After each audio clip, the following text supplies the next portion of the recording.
Elith has been acting a bit strange lately. Seems like there's been a weight on his shoulders. When you say he seems troubled, heavy, would you say that he feels distant?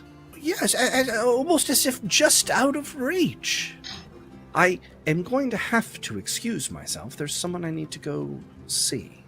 Velm ambushed me, and he took the flower with the purple queen. Velm is on the far side. You're both picking up speed in this open environment. You're closing in on Velm. When, for a brief instant, you're running and you see this glowing something, and you're like, that looks just like Aegis's shield. Wait, that's not a shield. That's a hammer. And it's flying straight at you. This all happens in such a blur. You reflect it and send it back. Then you hit the target, and you realize there's two others coming at you. You see the orc, the serpent, and the dwarf of the Phoenix Court. So, Akama, you have a choice here. Do you continue chasing after Velm, or do you stand your ground here with Helith? Should I stay or should I go? It seems that he is not really focused on you, and he is way more focused on getting them away and keeping them back. I'm tired of you! I'm tired of hearing about you! I'm tired of smelling you! I'm gonna tear your head off! Velm isn't running anymore. You find yourself in a room with both Kristoff and Velm. Velm has handed the flower over to Kristoff, and Velm steps towards you now. This form is intriguing. I look forward to putting it to the test. There seems to be a shift in the Phoenix Court's demeanor. The three here go from they figured they could just bully you around to a, okay, we're going to actually swing and mean it. Fala would have been like, you know what? Because Angwin's my new buddy now. I feel like she would try to let him know that Velm took the flower. Helith would look back at Skem and say, Thal is that way. He grabs your shoulder. You get Thala. Helith has had about up to here with everybody telling him what to do. So he just kind of turns on Skem, is like, no, you grab Thala and leave. She's yours. Then you will die to them. Maybe. Velm powers up another major epic token. As this charges up, you hear a swirl of magic. On the other side of the portal, you see a strained Angwin going, your ride's here. Skem, Akama, Thala are all safe next to Angwin. Do you take your portals? Yeah. You step through the portals. As the portal closes around Velm's blade, the portal is held open by the blade until Velm pulls it back. I'll kill you later. That was about as close a call as I've seen in a while. But you all seem better. We are, but they still have the flower. Yes, it's going to be concerning, however. That does not derail our plans. You've been bested by Velm in most confrontations, and a lot of it has to do with his armor. It's of great interest to me that this armor is wrestled from the grasp of the Golden City. That is why I'm creating my most powerful gift yet. A pair of genie bracers. With them, I'll be able to use some of my magic to improve your actions. But every time my magic is used, it gets me a step closer to being extinguished. Thala, since you are leader of this team, I grant you the responsibility to avenge your people. And mine. Use my magic to take back the armor that Velm wears, and to do whatever it takes to remove Orin from her throne. This evergreen spirit that he is to your people, to your island, to your hope. He can bear this no longer. If you're okay with it, Mina, I'd like to help his passing, in him passing that title to you. You would know that this is an honor beyond honors.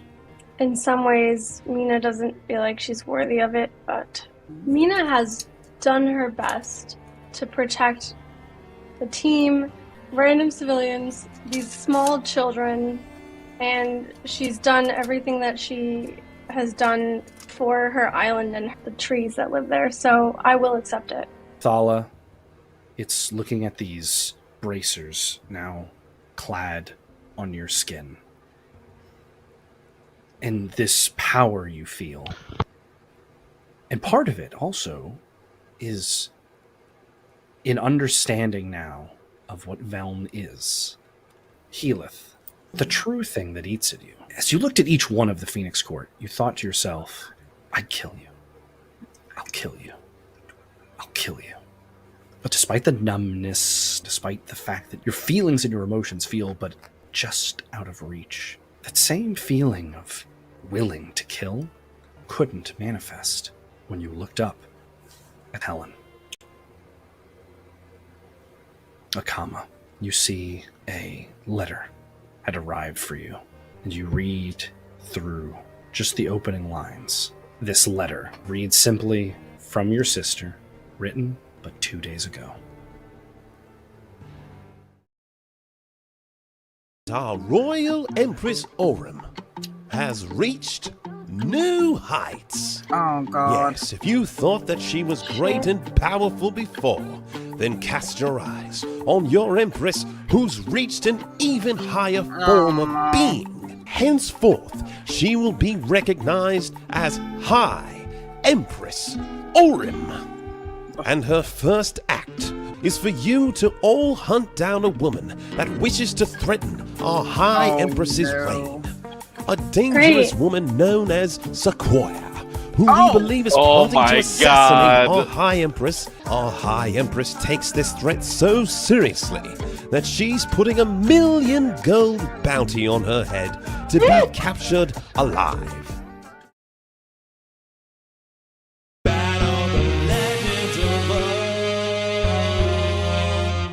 Tournament of gold. Tournament of gold.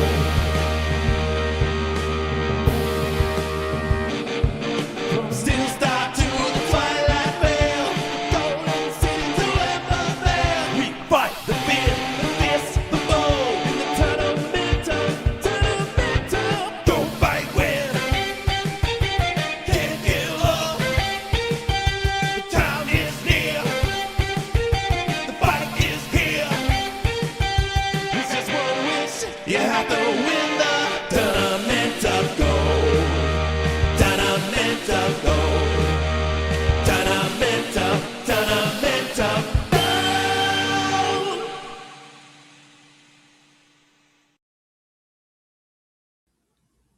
Welcome to Cinematic Epic. I am your game master, Adam, and it is such a joy to be back after our holiday break. And before we get into anything, I want to give a round of applause to Derek and everything that he does, because the whole new animation set that he's put together is just it's wonderful. I was giddy. I knew the story and I was like, what?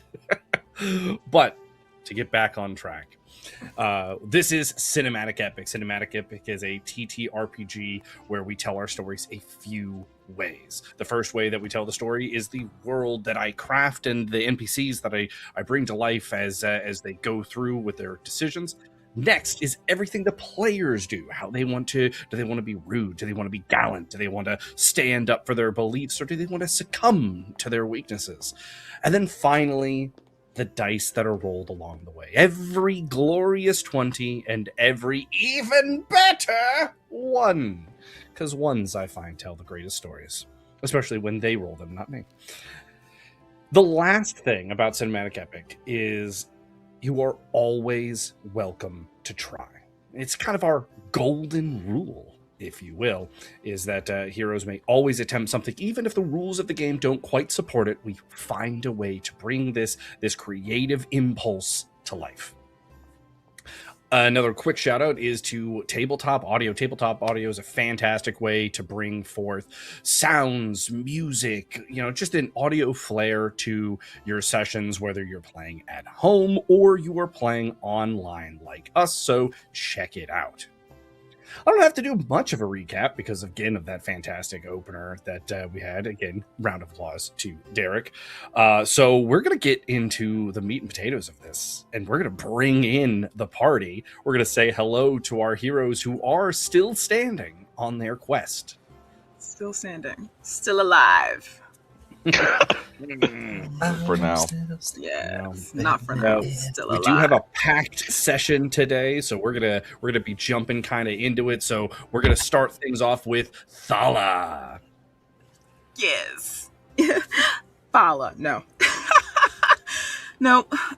Of course, again, my name is Alicia, and I'm playing the character Fala. She is an adventurer gallivanter, Neridari, from the island of Lunar Port. She stands at 6 feet tall, just like me, with blue-green hardened fish scales that cover her skin. She also has webbed hands and feet. Now, last time I remember, Thala saved everybody's ass. I don't know if it's going to happen again. We're going to try our best to not be put in those kind of situations. We're going to see what happens with these racers and if they can help. Hopefully we can make it through with the benefactor. I don't remember his real name. I'm so sorry. So he makes it and he can see when we do take down the queen in the end, because it's happening. It's happening. Yeah. Look, you got to imagine you're going to have to try at least, right? She's not just going to go, well, they won. Fair and square. No. Rules are rules. No, but we're going to make it. Next up, we've got Mina Graves. Hello, I'm Niru, and I'm playing Mina Graves, and she is a treekin, which is a druid-like creature from the island of Mistkeep. And she, she's 6'4", she's got emerald green eyes, and she's got bark-like skin. A little bit concerned that there's a bounty on my head, but also pretty excited because I'm an evergreen spirit. So we'll see how it goes today with people chasing after me and trying to get that money. Look, Trying to get that money. You can just We're kind of bodyguards now. Like reimagine the bounty as you're just super popular. Everyone there you go. wants you. And of course, we have the plucky youngster of our heroing group. That is none other than Healith. Good evening. Hey guys, my name is Ian, and I will be playing Healith tonight. Healith is a human from the farmland of Keep Norlock, and he is a guardian Cerberus. He stands at about 6'3", with lanky build and brown hair with some red streaks in it and some green eyes. And last session he put on a display because he did not want to back down from a fight from our toughest and most intimidating enemies to date, the Phoenix Court. And he is a little angry because he wanted to keep going, but he knew that it would be best if we didn't die. So, at least not yet. Oh, I full on imagined when Healith was saying his line about like I'm tired of being told what to do. Like he's doing the Henry Cavill like arm reload. He's like walking back into the into the fight. So I loved it. I was here for it. We also got to see our next hero has hidden an ability for a while. I'm curious to see if any of his friends are gonna have anything to say about the fact that this guy was just like, hold on, everybody. Ha ha! I'm a wolf. And then he galloped off into the distance. He's like, wolf that on. Is none other than a comma. Yeah, how we doing, everybody? I'm James, and I'll be playing Akama. He's a Stygian Pioneer Harbinger from Veloma, right? He's 5'8", he has bright green eyes, and he has markings reminiscent of tattoos that run from his right hand up to his face, and he wears a half-face mask. Last time, was beating up on this motherfucker. It was so close to doing what needed to be so done far. in terms of beating Velen and in terms of almost got to this man Kristoff. Now he down 1 foot. You know what I'm saying? But I think that Akama's really feeling the weight of that extra step that he couldn't take. You know, that extra little bite that he couldn't take. You know. Yeah, well, you know, but you know what they say, you got to watch out when predators get a taste for something. So, you know, you have to imagine in these final 2 episodes, you'll have a moment to try again. You know, and you just got to ask yourself, is Akama up for round 2? We gonna see. Might have to try something different next time. One thing to know if our heroes are ready for round 2, we have to check in on their gold and their tokens, what they're working with as far as how they can interact with the world. And we're doing okay. You know, we've got a decent amount of tokens, mostly on the cinematic side. So we've got, in my opinion, a little bit of a cinematic episode coming up. So we're going to see if our heroes can wield these tokens and these benefits that they have in a way to prepare themselves the best for what's to come in our final sessions. But there's only one way to see if they're up to the task, and that's for the session to begin. So without further ado,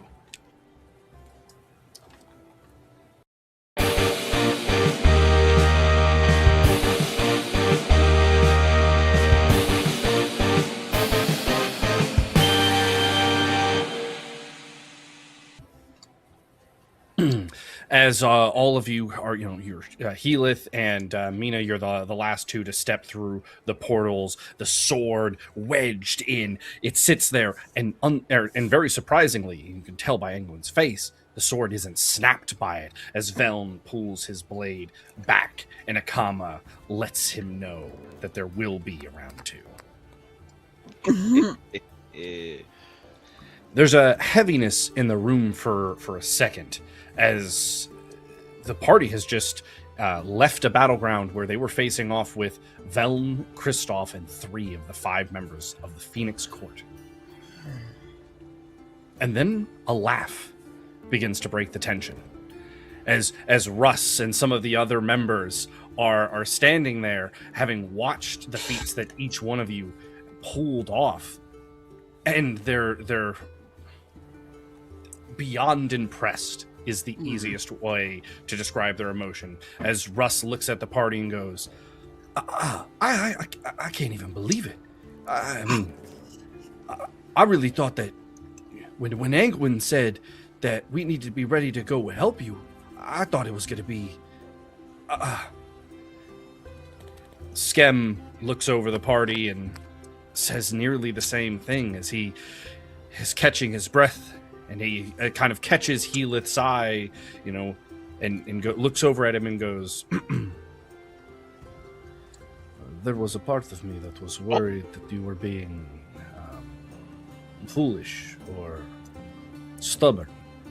But I see now that I have underestimated your heart and your abilities.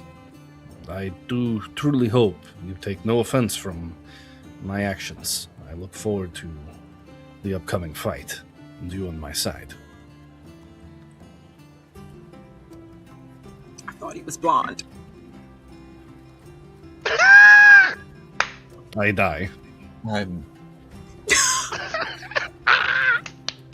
Sorry, Heath. sorry. I was trying to be serious for a moment, and that just cracked me up.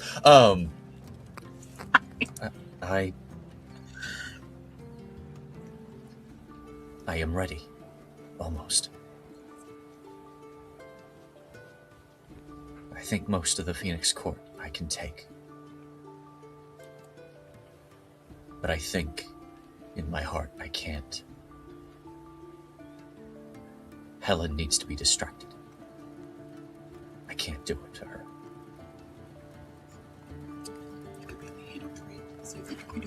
I'm sure one of your teammates can help you out with that, but for now, I think we drink, yes?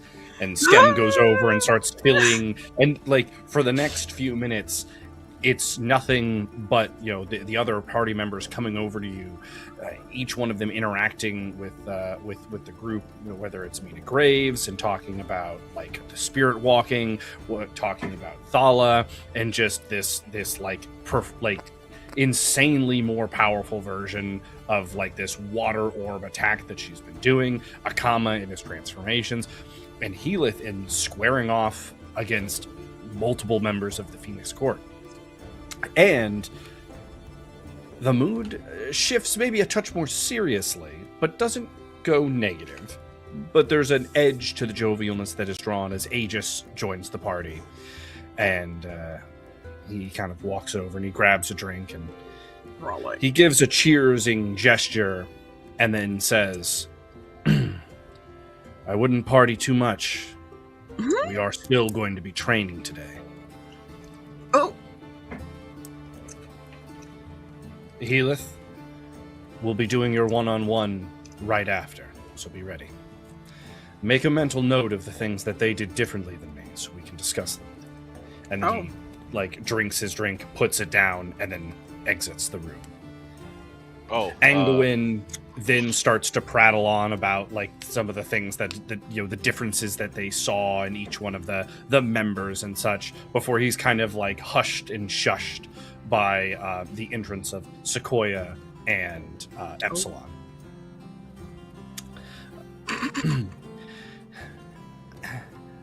Anguin, I know you mean well, but you gotta give them their moment. These heroes just did something fantastic, and they're gonna be putting everything on the line for us. But if they perform like they did today, I think we're gonna be okay. Is there any NPCs that any of the party would like to interact with while all of the team, Russ, Sequoia, Epsilon, Anguin, are here with the exception of Aegis? He is the only person not available. I'm trying to talk to Sequoia. That's my vote. We got time for a couple. So Akama goes over to Sequoia. Is there anyone who would join that conversation? Yes, please. Mina Graves, perfect. And then would also kind of wait to talk to Sequoia. Perfect. So everyone crowds around Sequoia. Thala, what about you? I mean, shit. Might as well go see what we doing. We gonna stick for the moment because I'm not sure. Not a problem. As you all approach, Sequoia, one of the Andrews like runs like kind of like past the party room and turns back and goes, hey, Mina, when you get a chance, there's some kind of serious stuff we'd like to talk to you about. But we'll be in, I guess, our room now. And then they trot off. They're like, when are we getting paid? Sequoia looks to you, Mina, and says, I hope you don't mind. I brought him over to the hideout because with that bounty on your head, it didn't feel safe for them to be left alone.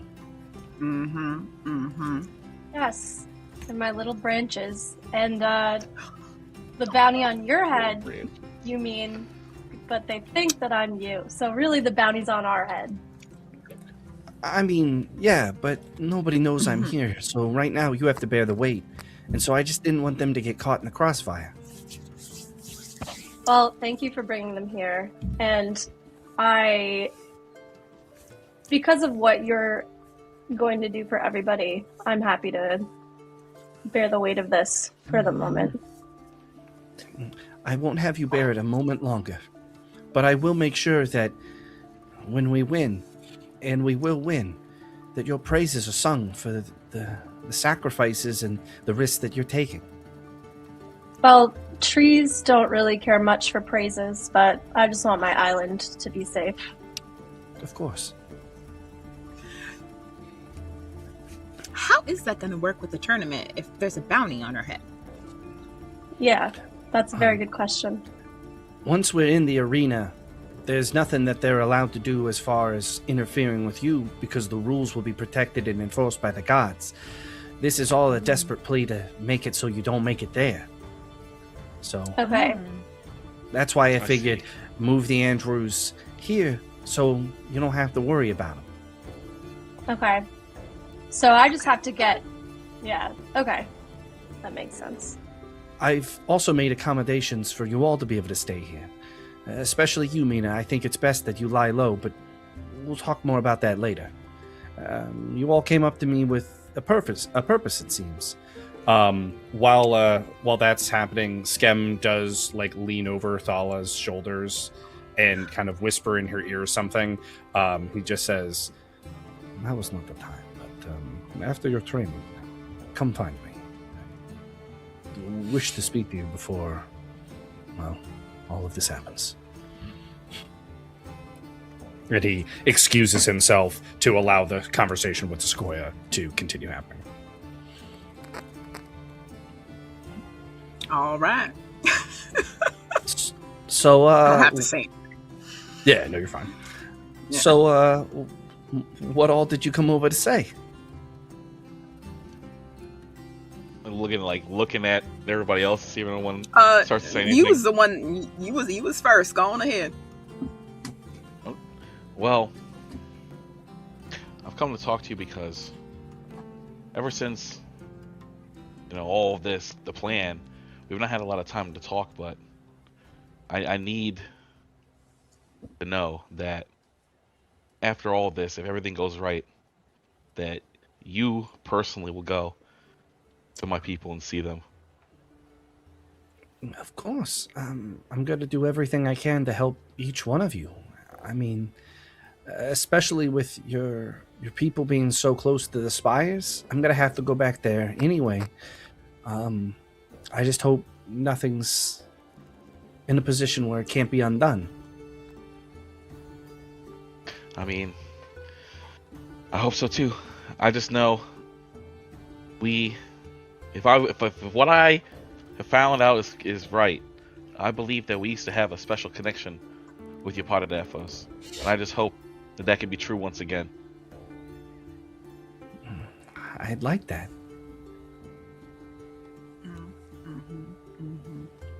But Do you have anything else? Okay. that's pretty much it. Just that.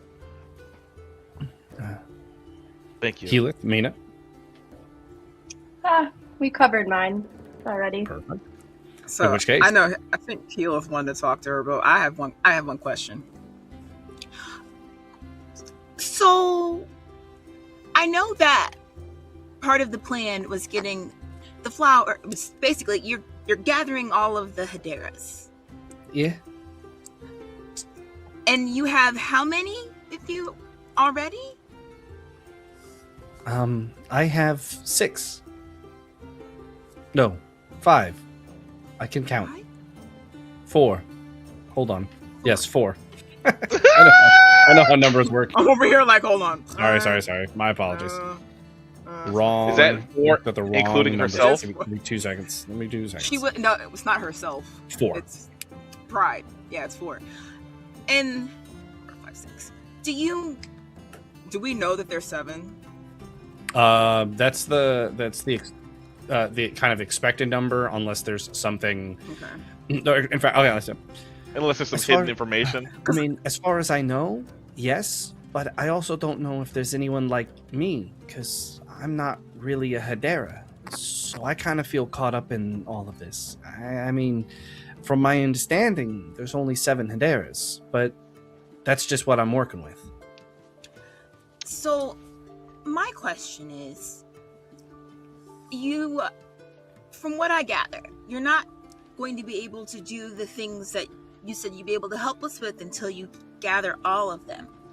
Do you know where the 7th one is? Yes, I have a way to guide myself to each one of the Hederas, but also I can accomplish a decent amount of the things that we've talked about, even once I just get 6. Right now, my shrine has become reactivated in the spires, and that's allowing me to do a lot more, magic on the, the plane of gods, especially with the help of my mother. But if I can get these two now from Orem, herself, and the one that she now has, that'll put me very close, and I'll be able to do a lot more.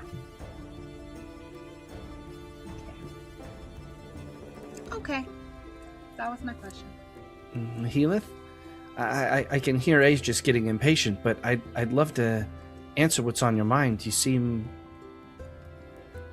concerned. There was a Hedera of the North Wind. Is she one of the spirits that you have now? Yeah, she was a good friend. Does she talk to you? In a way, they all do, and in a way, it's just me talking to myself now, if that makes sense. It doesn't, but I don't think I'll ever know. I guess. Could you thank her for me? Thank her for what, Edith? Without Hedera of the North Wind, I wouldn't have been born. Oh. She gave her blessings to my parents, as they were too old to have children. She's kind of like a mother I never got to know. Damn. Just wanted to say thanks. Yeah, when I'm back at the shrine, that's when I can talk to them the most individually. So, I'll make sure I spend a moment there for you.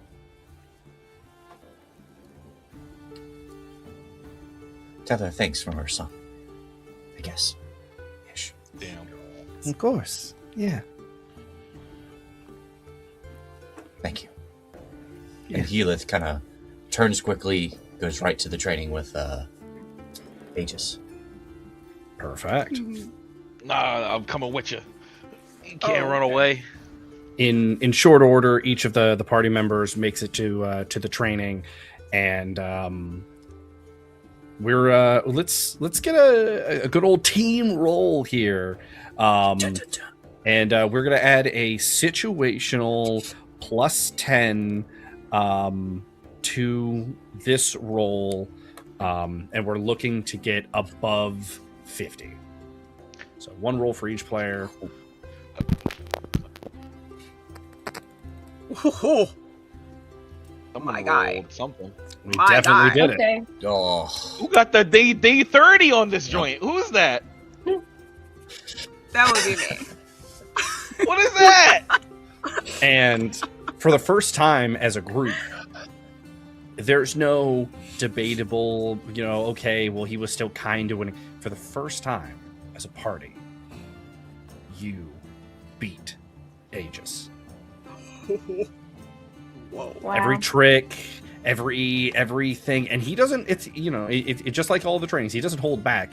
Major tokens are used, the epic tokens. I mean, everything that he can throw at you. He flew.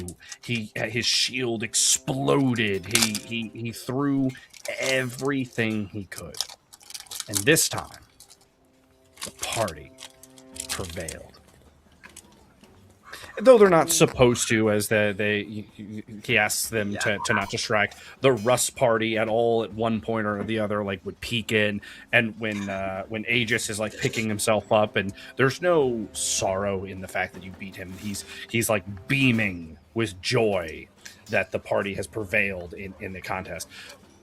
You hear like little applauses before he shoots daggers over by the door, and whoever was watching like scurries off.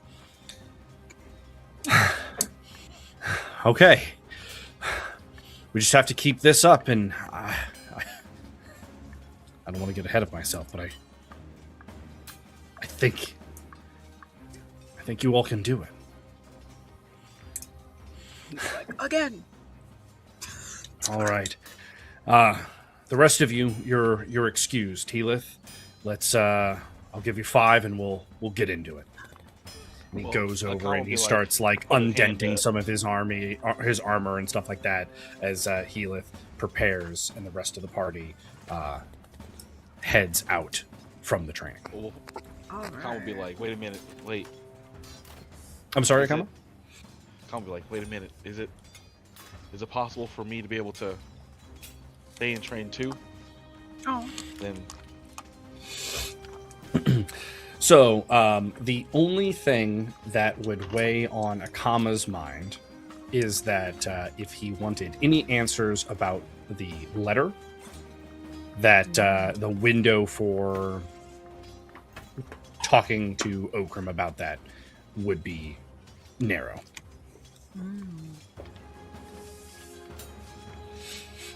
Ah! I mean,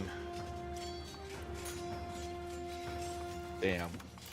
What's more important? The feelings of just not being quite strong enough, or the answers? I mean, it's been answers for you so far. It's true. All right, Akama, what do we got?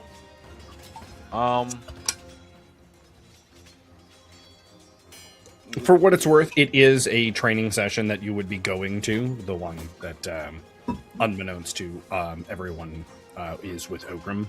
So it's not like you would not be getting... I told him at this point. We had that conversation. Well, I didn't know if you had told, like, the rest party. Oh, no, I didn't tell them. That's true. They ain't no shit. Yeah, I guess I better go to where I'm gonna go. I guess. Guess better. As Before I'm sorry. Oh, my apologies. Before No, no, Akama goes, Heathcliff grabs the. With my notes. Daggers? Yep. The knives of astral whispers, and passes them to Akama and says, "I believe these might be better used in your hands than mine." Like hold me, like toss one up and down. And say thank you. You see him playing with him as he's walking out. As you all, as Thala and Mina and Akama, as you're leaving, each one of you kind of goes off in your own like little locker room-esque area just to switch from like dented or broken training gear into your clothes, clean up if that would be something your character would do. Both Thala and Akama, you are approached by one of the Andrews each. They seem to have like deliberately tried to slip in without being noticed, and for the most part succeeded. And to each one of you, they express this message. Oh, hey, Thala, or Akama. So I know Mina's gonna have to make a really important decision, and I think if she makes the decision just with what Sequoia says, she's gonna regret it. I was really hoping. I know you're busy. But if you could just be there when they talk. I know they're gonna talk soon. So just, but if you could just please. What do you mean with just what Sequoia said? Yeah, what do you mean with just what Sequoia said? Sequoia is gonna ask Mina to just stay here and hide and play it safe till the finale, but if she does that, it just means that the Golden City is going to turn against everybody, and this is still our home. I know it's not perfect, but these people haven't known heroes before. I really think she should stand up. She should be a vision for the people, and I know it's risky, but that's everything we've ever done. It's everything we've ever watched you all do. I just think that if she's alone with just Sequoia, it's just going to make too much sense coming from Sequoia that she should just hide. Anyway, if you could just be there to help, I don't know. I don't want her to see me to. And then each prospective Andrew kind of like scurries off. Okay. I'm just like, I'm over here like, are you gonna be there too? So with that, as Thala, Mina, and Akama are leaving like the locker room kind of area, there is a little note on like the little board like that's on the door that's just like a message from Sequoia asking Mina to come see her when she's done with practice. See. And which case, Thala and Akama, you both have a choice as you have somewhere else to go. motherfucker. With the timing of this, you don't believe, unless you were to linger too long, that it would interfere with the meetings that either one of you have. Thala going and meeting up with Skem, Akama going and meeting up with Oak. But regardless, it is a player decision. Do you go to the conversation with Mina and Sequoia, or do you go to your personal rendezvous? Is it really that far in between? Are they like on the other opposite sides of town and shit? No, and that's why you think it's doable. Is that the conversation that for Mina and Sequoia is here in the hideout? So it is. So, and everyone's in the hideout. Your meeting with Skem is outside of the hideout, and your meeting with Okrim is very outside of the hideout. Okay. Yeah, you know. Okay. I'll stick around. The young Yeah, squire's done accosted me. They need help. Perfect. With that, the three of you kind of like head off in that direction. Keyleth, your training with Aegis is far beyond more intense than any of the previous ones. You can definitely tell it's partly based on the fact that he's like energized by the fact that you guys had just won, that he's like every single item down the list of like, you know, okay, oh right, you know, she can do like the restraining wit claws, or they're doing this, or and like all of those little moments. He's going over the best version that he has of it. You can definitely tell that, like, as an example, he can't scratch the ground and create 10 tendrils, but he could make kind of a lasso. So you interact with what it's like to have like one of like the Phoenix Court energy like ropes wrapped around you, and how to like interact with it as if it's a solid versus when to interact with it like it's a magic. And you find that their abilities are very malleable. They like kind of shift in between when it's something that's counterable by a spell versus when it's something tangible that would need to be broken by a blade. But you're starting to recognize those moments where you need to just dodge Aegis' shield because it's really more, it's just an explosive missile versus times where it's the shield that you could like touch and redirect. And so that's a large part of your training. But, this game would be nothing without some dice rolls. So let's give you a miscellaneous D20 roll to see how your practice is going with Aegis. Again, you still have your plus 10. Oh, boy. I'll take that. So now you aren't doing as well, of course, as when the whole team was here, as every single attack, every single moment is focused just on you. But it's like for every 2 blows he lands on you, you're landing like 1.5 back. And there are definitely times where you're winning in exchange. Like it's not just like he hits you twice, you hit him once kind of thing. It's like you're taking some hits, but you're getting back up, you're keeping yourself protected, you're knocking him around all the same, and the two of you are just clashing over and over in violent explosions. Is there anything that Healyth would focus on specifically during this training session? I think he would focus predominantly on knowing the times in which he can redirect attacks back at them. So that way, he had good use of that attack when the three were coming at him, and he was able to hit the dwarf when they threw their hammer. So it's just kind of a refinement of that, making certain that he can recognize and then accurately execute the ability to take their ranged attacks and redirect them either back at them or back where somebody might be. So that way, when it comes to the fight, he can potentially consecutively redirect their attacks to either hit the target that threw it or hit one of the other ones that might be close by. Okay, I like it. And that will be your focus for the training. But let's check in with our other members. At first, Mina, you're kind of like, we're all walking the same direction. We're all in a new place, and there's not a whole lot of places to go. But as you get more specifically towards the area that you know Sequoia will be within the hideout, you definitely kind of have this realization that you're like, you two are going to the same place, but it didn't say for you two to come to the same place. Would you have any reaction to that? Are you all also talking to Sequoia? I thought it was only me, but do you also have business to talk to her about? I'm over here like, do I tell her the truth? Well, just with the whole bounty business, I just feel like it's better for you not to be traveling alone in case something happens.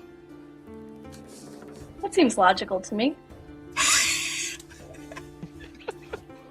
But that is not enough of a deception. There is enough truth in that I don't constitute. It's very true. Listen, even if you want to play like that, you know that I got that +8 in deception at this point. Yeah. I mean, and I said that last time, even when they like attacked her. Remember when they ran off? They were like, "Are you running off?" I was like, "I'm not gonna leave her by herself. She just got ambushed. Why would we?" As the three of you make it to where the Sequoia is waiting, Sequoia is definitely a touch like you can see a little surprise, like, oh, I wasn't expecting others, though it's not met with like any disdain. She just clearly is a touch surprised. Oh, good. So I'm just gonna cut straight to the point. Mina, I really think that it's probably best that you just stay here in the hideout until it's time for the finale. I know that might be a little limiting, but I mean, we can do work together, and if you need anything from the outside city, someone else can go get it. But I just feel like it's risking too much, and we got to make sure the plan works. For the first time that you've heard it, there isn't a stutter at the start of the Andrews speech as his voice calls out from behind you. Oh shit! I think you're wrong. Oh, damn! Say it with your chest, little man. He said, Andrew. If you hide... I'm over here like, get on in there. Tell her. If you hide, you're not going to be a hero. You're going to be an assistant in someone else's story. The city out there is supporting all of you. That doesn't happen. That's why they're doing all of this.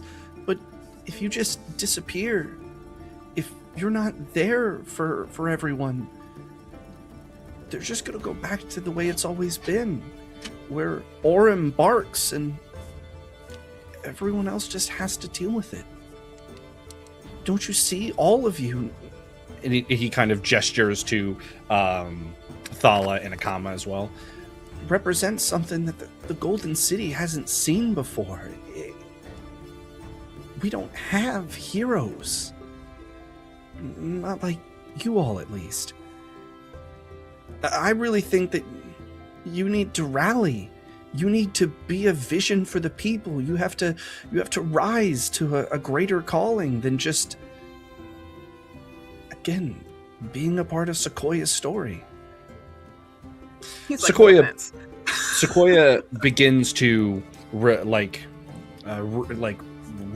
why it's important that everything follows the plan, and while like the grand gesture of all of this is something that is worth noting, but a heaviness begins to kind of enter the air. And all of you kind of like, you can almost taste it. There's like an arcane resonance, but she pushes past it and she goes, Look, I really do understand where you're coming from, but we're on the verge of winning. And right now, it's just not worth risking anything. We gotta know that the plan works, and the plan works if everyone is here and healthy. And so, I mean, it's really just gonna come down to, Mina and the choice that you want to make. and so a choice does. But I'm like, but what if the plan doesn't work if it's just 3 of us? That's what. Well, doesn't the plan work if we take down Orem? Isn't that the plan? And how is that going to be accomplished if I'm sitting here hiding with just the 3 of them? They need me. You'll still take part in the finale. I'm just saying that you hide until the finale, that we don't risk anything in the lead up to it.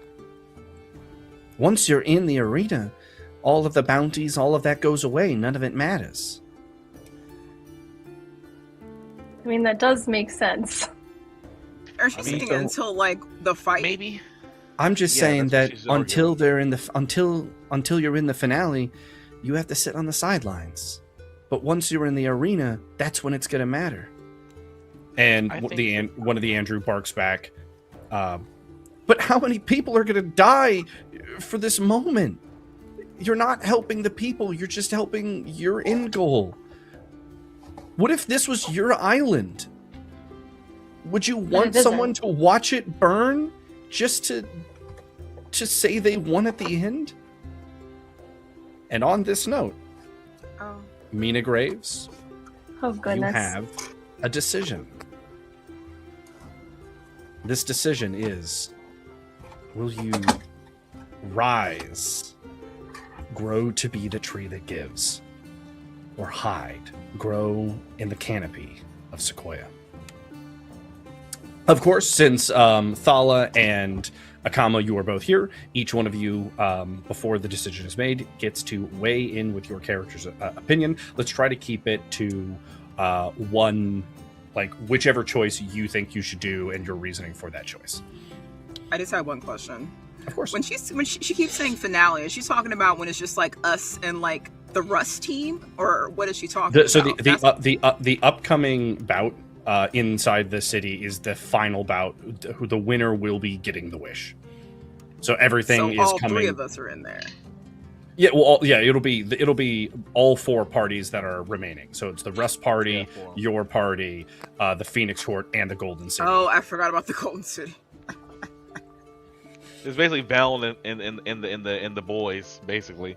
And so it's really coming down to Sequoia's side represents hiding until the finale, and the Andrews are suggesting that she uses this as a way to be a public figure for the people of the Golden City. And so Thala, Akama, before a decision is made, both of you get to weigh in on which one is your opinion that is chosen.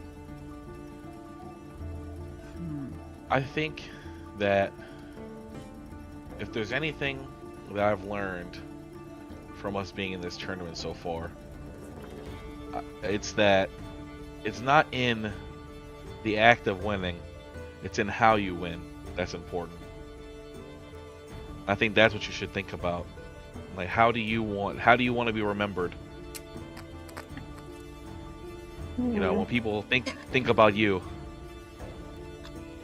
how do you want them? What do you want them to think about? And even though the Andrews are children, I always forget they're from here. So they... We go see their parents and tell them that they fucking up. I'm sure they have. But they're from here. So it would mean I want to say it would mean a lot to them, and it means a lot coming from them because they know what it's like here and what it would mean to everybody. Now, I know this isn't your island, you're not from here, but I would hope that you don't just care about your island and nowhere else. Yeah, I mean, if you think about it, at the end of all this, they might be down a queen. Who knows what this nation could turn out to be like afterwards, but your presence here could be something that leads them being different than those who came before, where they did end up coming and messing your whole island up and doing all kinds of heinous stuff. Maybe your actions here will lead them to be the kind of people that would plant trees instead of, doing all this other kind of stuff. And on that note, for both Akama and as Akama speaks on the act of winning and what it means to have the journey and the decisions that you're making, there's a part of you, Akama, that kind of realizes you're like, no, I need to go have this conversation with Okram now. Mm-hmm. I self-inspired these words, these feelings that I've had, especially having talked to Sequoia about what it means to after the tournament. And so with that, unless Akama has anything else he would like to do, Akama is heading out. I'm heading out, and I'm gonna make me a little steed on the way out. You know what I'm saying? I mean, we're gonna know what she decides either way because we're staying here, so we're coming back. So, and Thala, I trust for you, you, Mina. I trust and you, and I Thala, believe in whatever you decide to do. Thank you. And Thala, for you, as you talk about fighting for home and fighting for family and fighting for something that you care about, you have this overarching urge to go and meet with Skem. And so unless you have any final words, My man. you also would depart to handle your own things that need to be resolved before the finale. Right. Well, it's basically, I feel like I know you'll do what you'll feel is right, not just what makes sense. Okay. I'm out. And so with the Andrews on one side of the room, Sequoia on the other, both of them espousing what they believe is right, grow to be the tree that gives, or grow in the canopy of Sequoia. As this decision goes back and forth in your mind, something severs your thought in this moment. Back over with Healith. Oh. The two of you begin clashing more and more as you start picking up. You're like, dodge this shield, wrap that shield, fling it back. You like make it in, and you have a moment where both you and Aegis realize that if you were using the Ironstone blade in this contest, you probably would have won right here. But you're not, so you continue on the bout. You have the edge, the tip of your halberd like pressed in against his ribs. It's wedged under one of the plates of his armor, and you're kind of like trying to push it in. He's got a hand enough on it to keep it away from lethal. You have a moment where you start to hesitate a little bit, and he gives you that look of like, no, practice like it's real. You're not gonna kill me, don't worry. And the two of you flex in your powers this moment, and then a different type of magic. Flames start bursting all around you in this swirl of energy as it begins like welling up. It starts heating up. You're sweating profusely as the temperature's 90, 100, 110, 120. Aegis doesn't look in control. Something's wrong. As you're trying to like figure out what's going on, you make eye contact with him, and more thoroughly than you have ever experienced, his phoenix sight rips through you. Every defense that you had worked with on him is torn asunder. Oh. You feel moments stretching back to things that you don't even truly remember.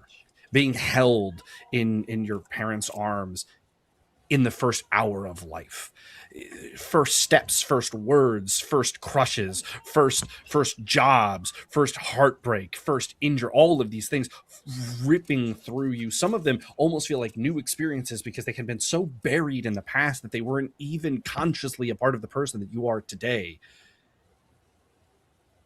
Aegis begins to scream. His power starts to dwindle. Something's wrong. And on that note, What the hell? this moment of curiosity, we will be taking a short 5-minute break. Bruh. The culmination of things and what is to come will be on the other side of this moment, to catch your breath, to think on the possibilities and the choices that are coming for all of you.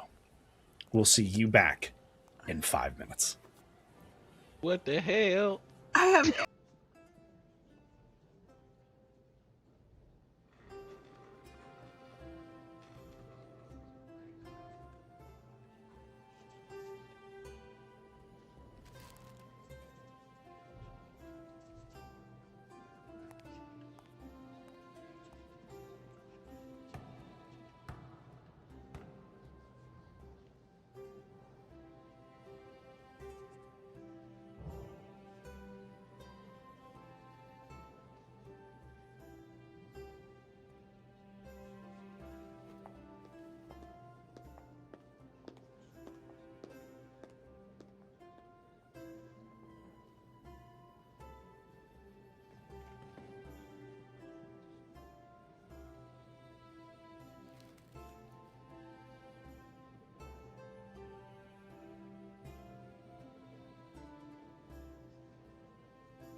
And welcome back to Cinematic Epic. I'm your game master, Adam, and this session has been fun.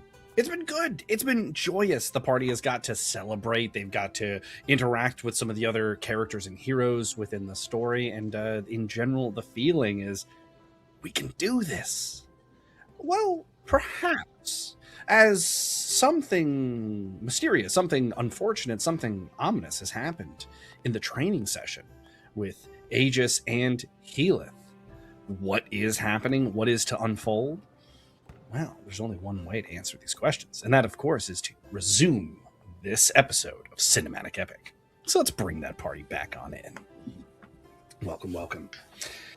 So to set the scene for each one of you, Akama, you're riding on your steed. You had arrived at the meeting with Okram, and you had this confidence in you. You had this determination. You have these feelings of like, I'm going to get the answers that I want. I know I've got Sequoia in my corner. I know how I feel. I know what I need to be doing. As you enter in to go and confront and speak with Okram. Thala, as you make it to the place where you and Skem are going to meet up, you're beaming. It's so close. This victory, and you haven't felt this way, this confident. At all points through this tournament, it's always felt like the Phoenix Corps was miles ahead of the party. Now it really feels like you all can win.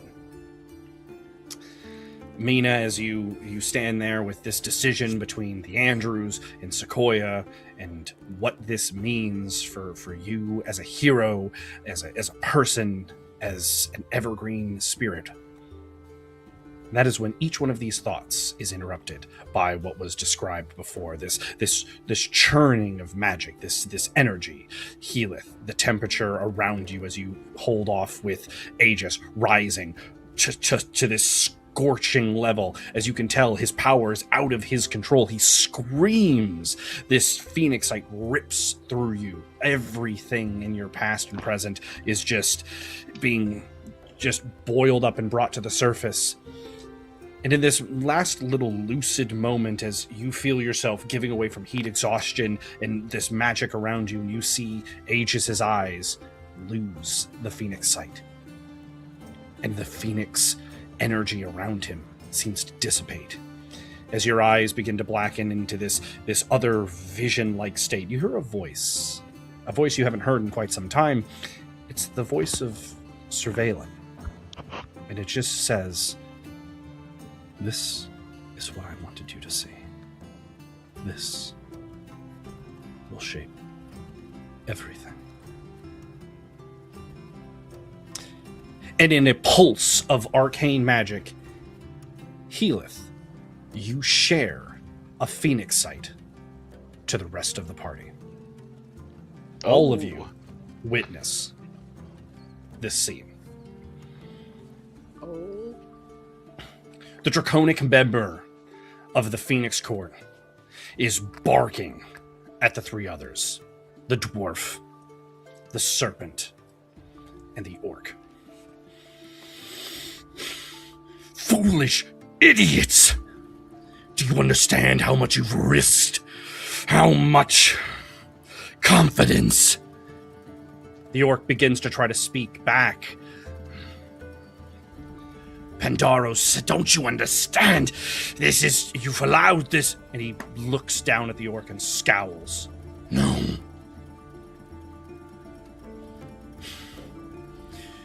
There are rules. There are ways that we have to act. And there's something that each of you doesn't know. Helen steps forward. I know something about Healeth. I know that he has an Ironstone weapon. Shock washes over all of the Phoenix Court. The Serpentine one stands up. How? No. I phoenix-sighted him. There was no mention of it in his thoughts. Helen goes, it's because you're relying on one trick. I know Healith. I know him as a person. And he's different now. And he's different in that way that Aegis was when he had discovered it. Those acolytes that he had, that had it. No, I know my Healith. He has an Ironstone weapon. I Healith. We all heard The entire Phoenix Court, for the first time that you've ever seen them, are silenced. All of them look scared. There's an element of humanness, a mortality that you haven't seen in any of their actions thus far. And so with that, all of our petty squabbles has to come to an end. We need a new leader. And she looks at the Draconic member. We need to close the circuit down to 5 and redistribute Aegis's power between us. He can be a member no longer. But to do this, we all must decide. Oh, we can't hear you. Oh, we can't hear you. But we're going to need to decide who our leader is. Unanimously.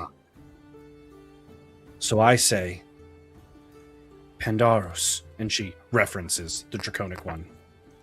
The other 3 members seem hesitant. The Serpentine one and the Dwarf one look at the Orc. And she goes, I second Pandaros.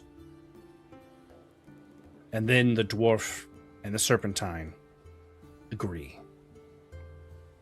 As they interlock magics with each other, they begin to close the circuit. You feel this energy that isn't some place on the world or something begin to shift and close as each one of them ushers forth. I, Pandaros, of the Draconic lineage, accept leadership. The Dwarf. I, Kratir, give my fellowship to Pandaros as leader. The Orc. I kayak. So like that. do see Pandaros as leader. I, Septurna, says the Serpentine of the group, see Pandaros as our leader. I, Helen, of the Elves, see Pandaros as our leader. And with this swell of magic, and you can see the arcane burst, it travels off into a distance that seems random, seems unknown, until you realize that it went straight to Aegis. And Healith, as you experience this moment, both literally, physically, and this vision, there's one thing that all of you feel. Each one of the Phoenix Court's energies has increased exponentially. All of the power from Aegis being siphoned to each one of them as they stand divided, leaderless, no longer. That feels like I was done entirely too easily. Healith, as you are laying there, you're unable to move. You can see and feel kind of in this, like, whether you're seeing through your eyes or not, but you're not able to act as you're like lifted from the training room, and you hear all the heroes yelling and explaining, and fear starts to echo through as like Angoin explains what this arcane shift has to have meant, or what it could have been or could be, and as he theorizes all of these things and all these must-dos. Must do this, must do that. You know, when Healith wakes up, we must do this, he must do that. And all you hear, all of these heroes bickering over you with all of these commands, all of these needs, all of these musts. And all you can do is sit there, unable to move, listening to the turmoil of the Rust Party, Anguin, Epsilon. And so first, we will travel over to good old Mina. Having just experienced all of that, you still have a very important choice to make. But before we go straight back into your choice, is there anything that you, Mina, would like to say or add in to the conversation? No, I'm ready to decide. All right, I like it. And so with that, what is the path that Mina Graves is going to take? Well, Mina looks at Sequoia and says, you know, this was always a suicide mission for me. My life is tied to the life of my island, so I came here with one purpose and one purpose only, and that was to win and get the wish, and that's changed now. And then Mina looks at the Andrews and says to them, you boys have become my family now, and you are my island here, so I will rise. I'm not going to hide.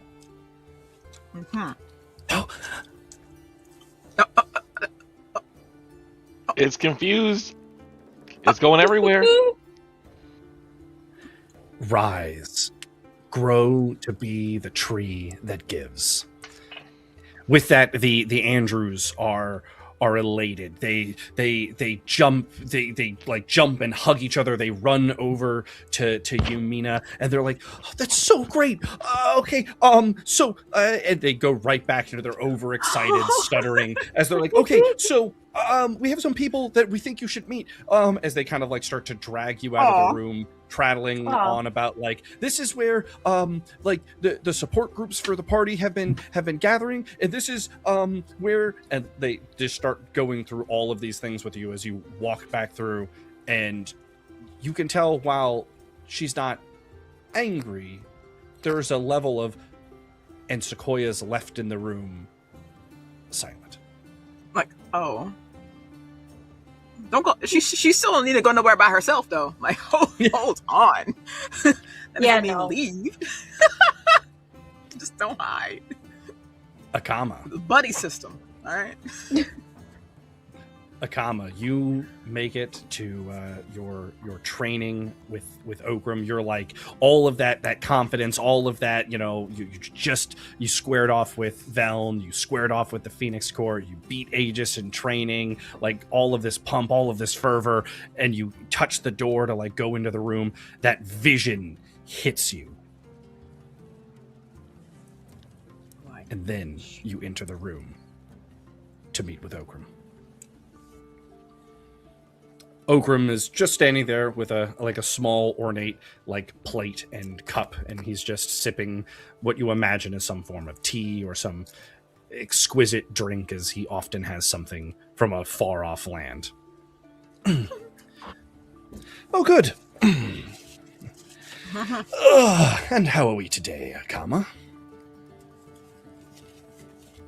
It's another day, and I'm in need of training. I find myself in need of training. Yes, I do believe so, and there is one spot of business that we do have to attend to before we train. You see, I have to imagine, you understand, I have to protect some investments made, specifically into your people. And to help me express some of my desires, I do believe you'll recognize your own sister. And from one of the side rooms walks in, for the first time since you've left home, a familiar face. Your sister. Oh, okay. Doza looks Okay. every bit as like healthy and like filled with energy as she always has, as she goes, "Hey, little bro." But how can you be here? What do you mean? I thought you died. What? What do you mean? She looks a little perplexed, and she kind of looks over at Okram, who gives her kind of a shrug. And she seems to have a moment of realization, and she goes, "Oh. Right. That falls into the whole Lyco," and he gives her a nod. Well,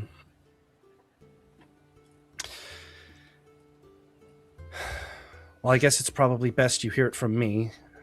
I know you can be a bit hot-tempered. You and Dad always kind of shared that quality. About to go crazy. That's all I feel like. Oh.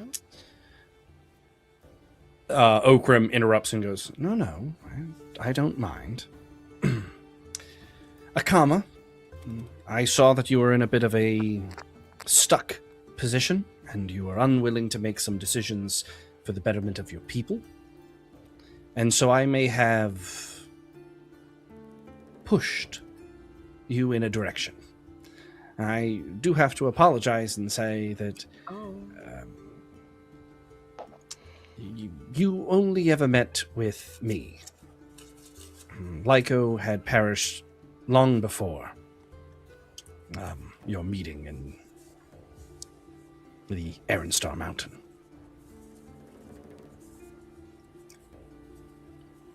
You mean that declaration was from back then? Could you clarify what you mean? Talk about there was a thing talking about how they were killed because of the fucking using the Titan Steel. Oh, the Titan Steel. Yeah. Correct. That had nothing to do with Lyco's death. It was something that I have picked up as one of my, and you just watch Okram easily shift into the exact likeness of Lyco, and they're standing in front of you. And you see, I put on the rest of the voice and all of that while doing it, of course, but I just needed you to make the right decisions. And Okram transforms back into himself. I was thinking a lot the whole time. You got. That's all Colosseum was like this everyone motherfucker was right. here. They was right all along. They was right all along. And so, while I do apologize for, what happened with Lyco, the Titan Steel allotment is still a mistake. It is still a blemish. There is no lie in that. I think you can attest to it. Your people have still been persecuted from it, just not Lyco. Did you kill Lyco?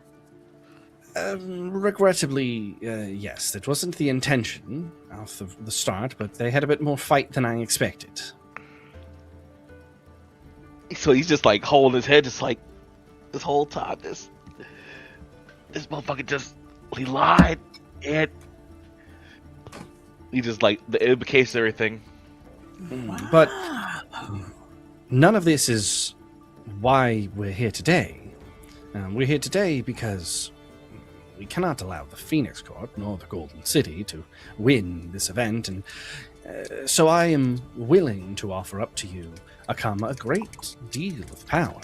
However, there are certain protections I need, but I felt like it was only best if I was honest with you. And that is why your sister is here to assist me. I would where do you figure is all this, actually? If you don't mind. She looks at you, and she begins pulling out from a bag sacred like stones and apparel of your people, something that like there are a lot of things, especially now that you feel confident that Okram could trick and deceive. These are not, these are one of a kind items. These are things sacred to your people. And she's pulling out these things, and you recognize them as the vow of silence. This, she starts setting it up. I'm here because we're the only two that know about Lyco, Akama. And we're the only two that can know about Lyco. Ooh.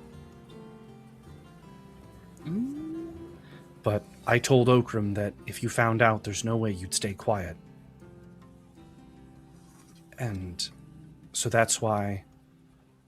And she grabs a half mask of your people, one of the ones for these types of rituals, and she slices her hand and bleeds into the mask, and then begins to gesture it out for you to do the same.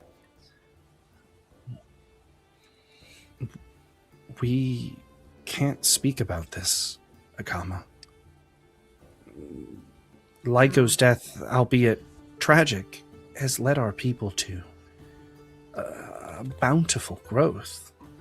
If you could see how the village is now, you would mourn, yes, but you would rejoice. The taint of Upsilon is so far gone. I'm sorry, what? She's holding the mask, but she also holding the bag of stuff. She has a bag like at her hip. She's placed the stuff to continue the ritual out on like a table. She's holding the mask. She's just bled into it as she espouses her viewpoint to you. This is the James, not like this. Hell yeah, we hit the not like this right now. That's where we're at. This shit is so sad. I knew it was coming one day. But I knew that if Okram had to broach this alone to you, you would remain unreasonable. I feel like there's nothing that she gonna say. She was right from what she said before. This knowledge has broken everything. While she's talking to me, Ooh. I won't smile. I'm trying to snatch that bag and get the fuck up out of here. I don't give nothing. Man. I don't care about nothing she's saying. I was Ooh. like, Yeah, I don't give a fuck you about like none of that shit. You sided with this random man over our people.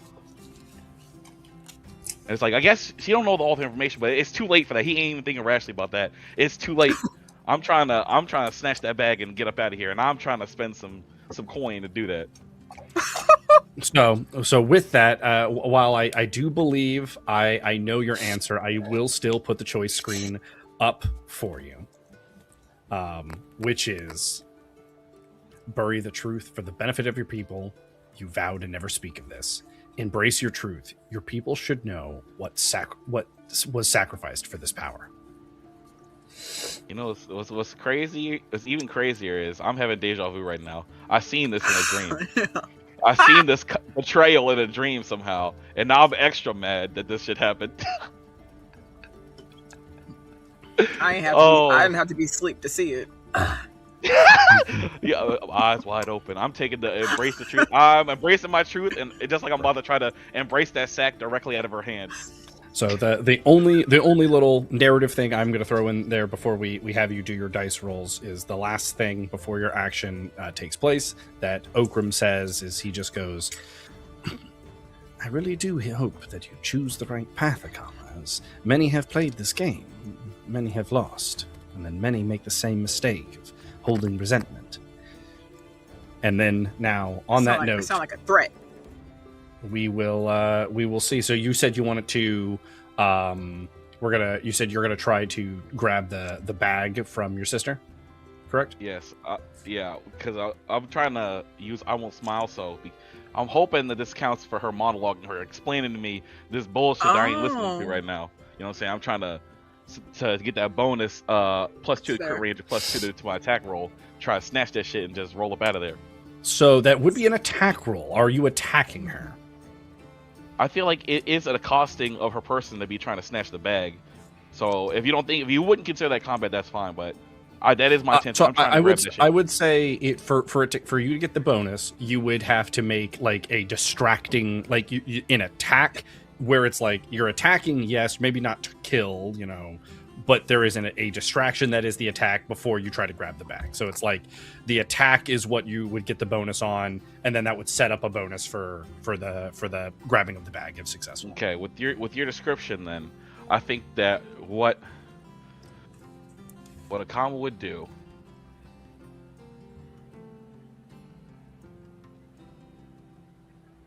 I feel like he's just unleashing everything in his arsenal. He's gonna like while she's talking, he's just gonna cut his finger, and he's gonna.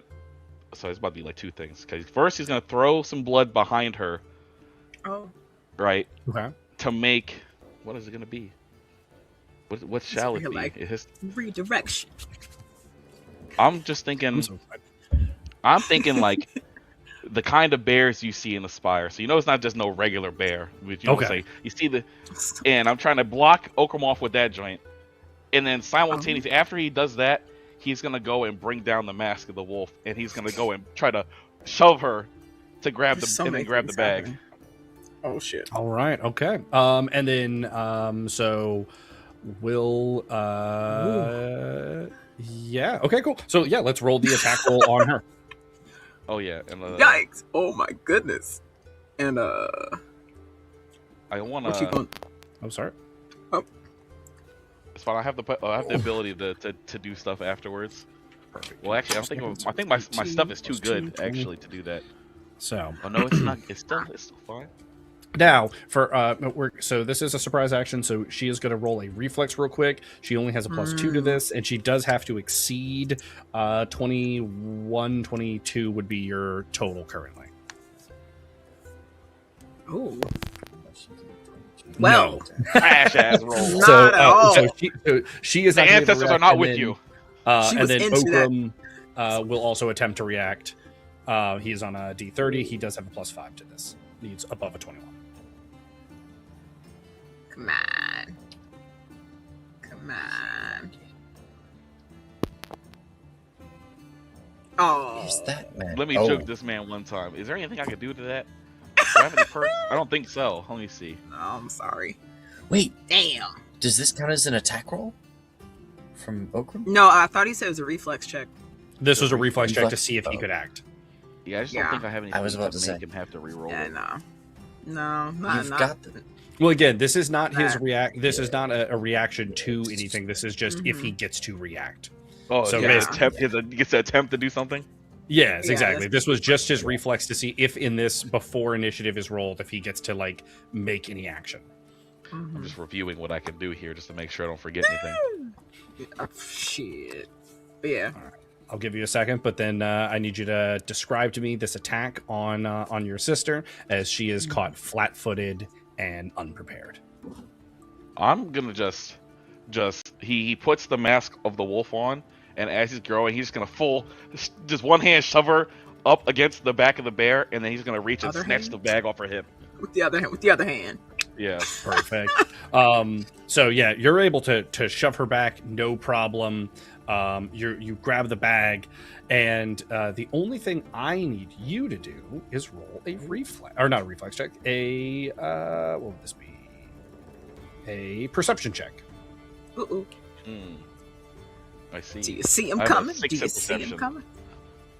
Oh. I didn't say the number. It was a 12. Okay. Oh, Ooh. well, you made it. I mean, assuming I still you have do the life pass? deaths, I definitely made it. Yes, you do still have the life test, but nothing has been proved. Now that seven right now. like you step up to her, you grab the bag, you shove her backwards, and while you're shoving her backwards, one of the things that you realize is in the emotion of everything going on, the things that were set out on the table, while some of them, yes, were for the vow of silence, there were a few other items that were placed conveniently out of sight. So it was like a large object, and then there was a smaller object behind it. You couldn't see it because you hadn't stepped forward. Now you had stepped forward, you can now see it.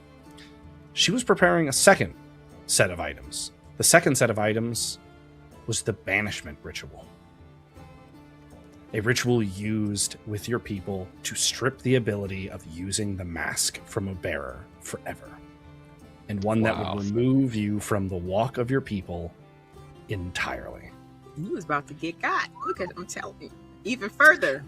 But so By you your grab the own bag, thing. and the two of you are going to need to do a strength check roll off. So this will be a grapple check for the both of you. You are going to have a +5 to this as a bonus for the moment. And let's see this roll off between you and your sister. It's fucked up. It is some bullshit, boy. No, Akama! Oh. You're no sister of mine! Ugh. Oh no! Some old bullshit, man. Come on. Come on, man. Why can't Oh I have my one God. good happy? What the hell? Oh my god! What the hell? Hey. So you do still win the roll, but you did get a crit failure in it. So here is as described. You're stronger than her, especially in this form. However, in this moment of bestial rage, you grab it and you rip the bag from her in such fervor that your claws rip through it. Tokens and items go scattering across the floor, pinging and pangs along the ground as idols and tokens. Some chip, some break, some just land with a thud.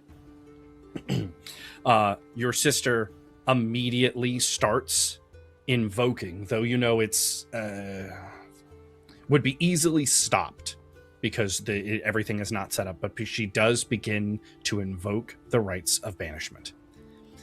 She says, "If I'm no sister, then you're not of our people anymore," and then begins to invoke it. Akama, what would you do in this moment? I feel like in this moment, to know that she went along with the death of our friend like this, she chose to betray our people for this stopgap power, something that isn't natural to us. This man, he going full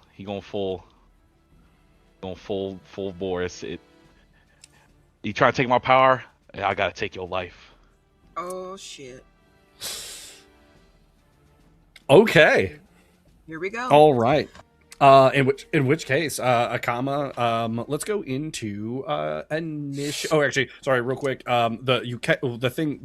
This is ahead of you. You see your bear creature go and swipe at Okram. The Okram doesn't even bother putting his tea down. He's like, but the perk activates 2 steps ahead once per session. You may retroactively have planned one non-combat thing in advance, and the non-combat thing planned in advance is that this is not the real Okram. And as the bear hits this entity, he flies over, slams into a wall, and ceases to look like a person, and instead just looks like a wooden mannequin. Fucking That's mannequins. crazy. That's fucking crazy as fuck. I knew if I tried to fight this man, it was gonna be him, but that's even crazier. The fucking mannequins again. You gotta find him twice in the same day to try to fight this man. But with that state, so right now your bear monster is behind your sister, just having swiped the mannequin off to the side. You do not know where the true Okram is currently. You are fighting your sister, and let's roll initiative. Well, I was gonna say with that additional information. The stuff that she needs to do the banishment is here, right? Yes, it is here. I'm gonna Everything's crumple that shit up.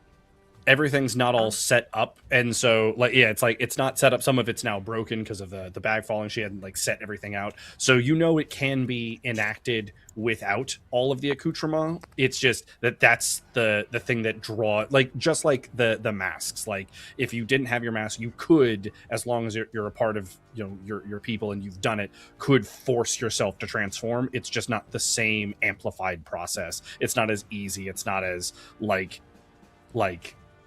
and you don't have the talisman that lets you enact the power, if that makes sense. What about the Vow of Silence mask? How quick and how long would that take? Same thing?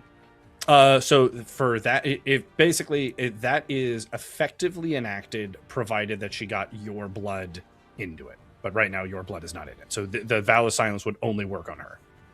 That's what I'm saying. Could I just throw that shit on her real quick? Do I have the knowledge to be able to just... Oh, you trying to say the words to take my shit away? Let me just... You can't speak no more, forevermore. Oh, no. So you would have to be more specific about what you're making her vow silent. It's not like a vow silence like you never speak again. You would make it so like you will never like speak a ritual again, and then you would banish her from, or you would make it so she can't speak rituals anymore. I think that sounds pretty fair. If that is, does that ability, the ability to have that happen, do I have that in me right now? Can I say the words to make this happen? You're not like versed in that side of your people's magic, but it's not alien to you, if that makes sense. It's like I've heard of this, but I've not studied in it. Exactly. All right, well, I guess before I can even try anything that involves not killing her, I got to get her to stop talking. So I'm trying to grab her up with the power of a werewolf. Perfect. So before we do that, though, we will roll combat initiative for you and your sister. Yes. Scoop her up. About to be a whole bullshit. Oh, this is some old bullshit, man. Come Indeed. on, man. Oh my god. Well, Is there anything I could do about that? and for initiative, it's initiative. Yeah, right? I think there is a thing to re-roll, but I'm not sure if I have it. Well, I will let you look over that because we are going to take with that combat initiative set, we are going to venture over to Thala real quick. I don't so believe for I have Thala, the ability. you walk to the destination. You stand at this beautiful vista, looking over the city. You see down like the swooping hills. The moon is kind of starting to come out, so the gold of the city shimmers in this really like soft light. It almost still feels like this kind of day-ish vibe, though it's quiet feeling. When the waves crashing in the dock area and all the wave breaks and stuff like that. And you're so excited to meet up with Skem when that vision happens. Oh. And you're left with this feeling of like, if they're that much stronger now, can we win? Wait, what is that? Skem's going to be a target. He's not protected. In fact, he's more fragile in this upcoming bout. You stand to lose everything. The whole notion of fighting for home feels attacked more viscerally than ever is around you, in this thought, this feeling.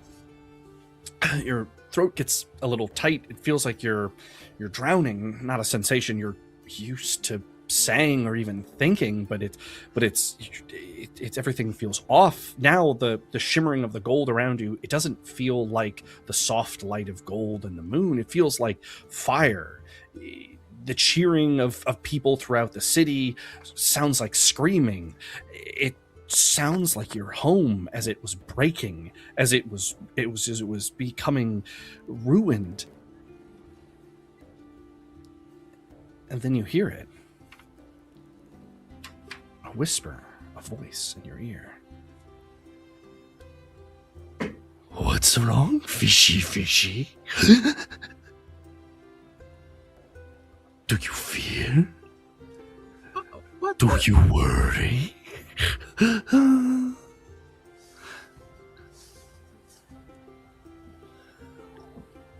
And you know he's not there, as there's no weight on your hand, but you see Brelix standing there.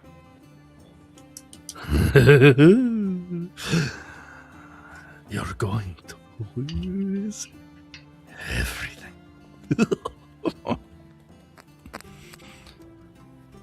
Unless... Fishy. You have pain. You have hate. Imagine what we could do. Huh?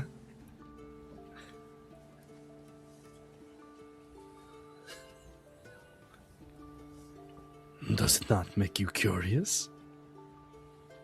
Who is we? We is me and we is I. We is you.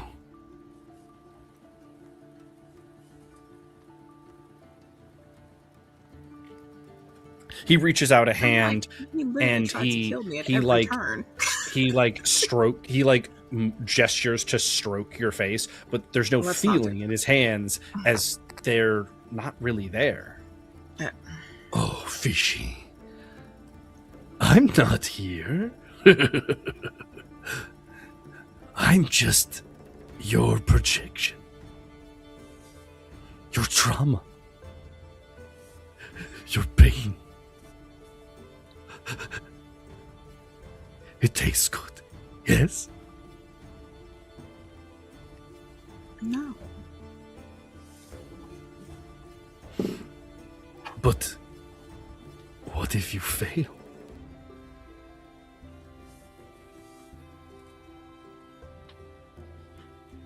What if you're not strong enough? No, at that point, if I fail, I'm dead and I won't know I failed. What if you dying makes him die? And the Brelix pokes at the amulet that you wear. Your failure could mean much more than just your failure.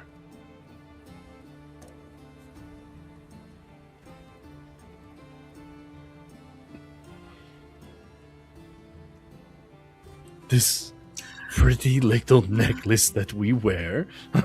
And now the necklace that you have is on this version of Brelix that speaks to you. I'm gonna need you to stop with the we, because we is not you is not we is me. We is me. We is you. We No. is I. No, it ain't. The fuck it ain't. You is dead. But we are not. I am not. You are. But you might be.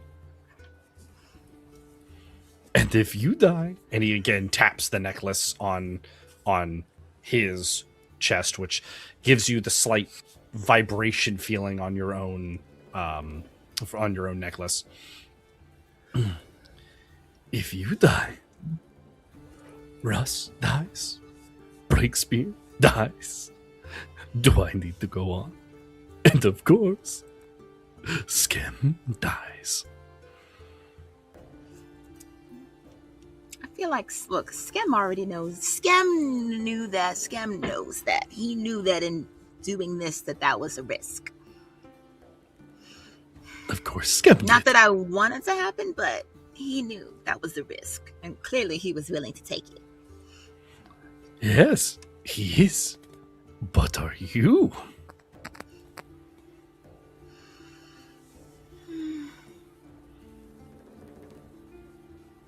I'm over here like, I don't have to take this.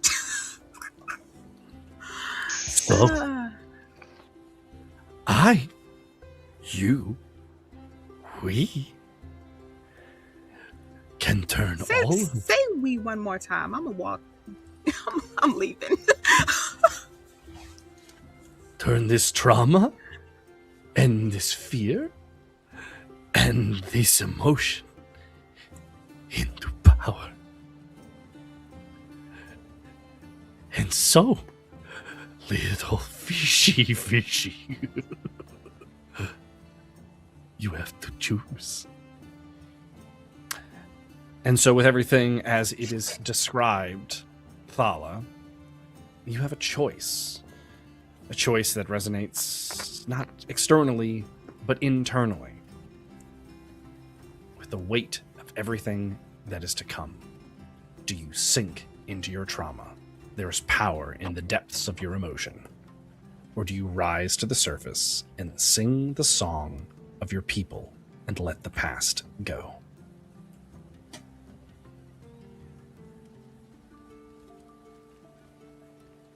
You know what? I feel like I've already started to let the past go, and Brelix is just trying to pull me back into it, and I'm not going to let him. Because I'm over here like, Skem has this same affliction of sorts, and he is ashamed of it. He's trying to get rid of it. Why would I also take that upon myself?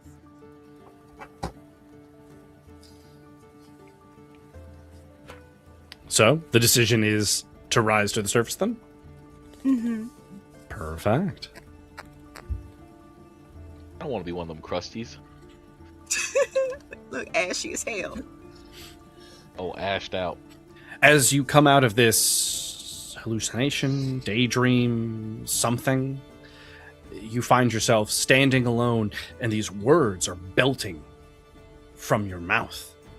You're singing, though just as you speak the words, you forget the lyrics that you say. But it echoes and it reverberates, and you watch as the ocean itself quiets for just a second. It seems very still, and a glass-like reflection shimmers across its surface before the waves begin to churn. Each one of the party members, though you don't know what it emanates from, you feel this little ping of hope, maybe, or of joy, potentially. But this little light in this crushing darkness that has exuded itself over all of you in the last few minutes. This jolt is enough, Healith, that you finally open your actual eyes. Not just seeing through the surveillance sight that allowed you to see while unconscious and to perceive the world around you, and you awaken to this sphere of all of the heroes shouting over each other what has to be done, who needs to do what. As you start to move, it immediately focuses itself on you. You can't even hear the words individually that each one of them speaks to you. As Angwin says something about what you have to go do, Russ is saying something that you have to go do, Breakspear saying something, and all of this is directed at you. But Healith, what in this chaotic turmoil, what would you do? Healith would come out of it, and the first thing that would come out of his mouth is, "They know. They know like, I have the Aaronstone blade. They know it is being wielded. They know they are no longer impervious. Mm-hmm. They know I have it. They do. We cannot hide that any longer." A quietness kind of goes over the room before Anduin goes. Then it seems that you're going to have to stay here with us until the finale. No. See, we would have fucked. Russ and all of them all start agreeing like, oh, yeah. Oh, okay, so we got to make sure that you stay safe. So you just have to stay here. We'll get you doing more trainings. We can't use Aegis now, so I guess the rest of us will just have to put something together. I think if we come together, but and again, it starts to like pick back up all of these plans, all of these commands, all of these thoughts. No. Oh. If they attack us before the arena, do they not get disqualified? I mean, technically. Sadly, unless it's in one of the protected zones, which apparently have not been set up yet. I wonder why. No, only the arena is protected in the Golden City.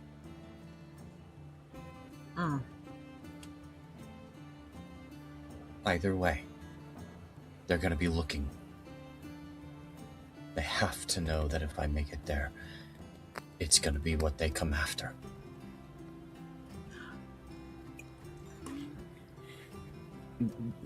So yeah, we keep you in hiding.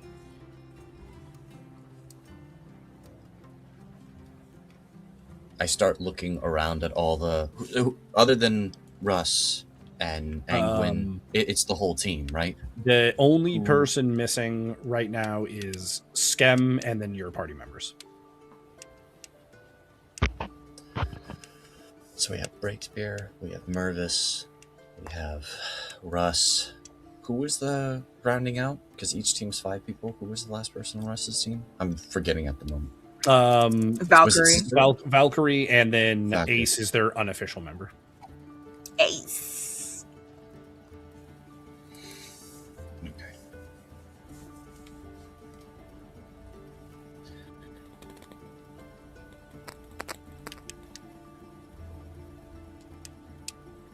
Who looks like they can actually use a sword or a blade amongst the group? Of the one, so the one you would know the best, that the best weapon master of the group is Skem. Yeah. Yeah. After that, the best bet is probably Ace. It's fair. Yes, Skim. I can't do that to him. He has all kinds of weapons. He doesn't have decorations, he has weapons. As you're mulling this over, as you're thinking, one of the things that starts to happen is they all start to bicker and argue about what the best course of action is. You know, the whole team needs to be, kept like together. Sequoia brings up the fact that Mina Graves has decided to go public and rally, rise and rally, the people of the Golden City. This is, of course, met with a bunch, everyone being like, "What, are you kidding me? Why?" And more anger and more yelling and between this whole group. This all starts to really feel amplified in your own head, Healith, as it's just, again, a group of people deciding the way everything has to happen. You feel the Aaron Stone start to get very agitated. You start to then in turn kind of feel like the volume of the room is shifting louder and louder, and then all of a sudden it's quiet, like everyone's whispering, and then it's booming noise again, and it's just this overwhelming feeling of chaos, and you just kind of want to leave the room, and that's the feeling welling up in you. Healith, I'm not going to get that loud because we are all wearing mics and it wouldn't be fair. Healith yells, "Enough!" Again, the room turns its attention to you.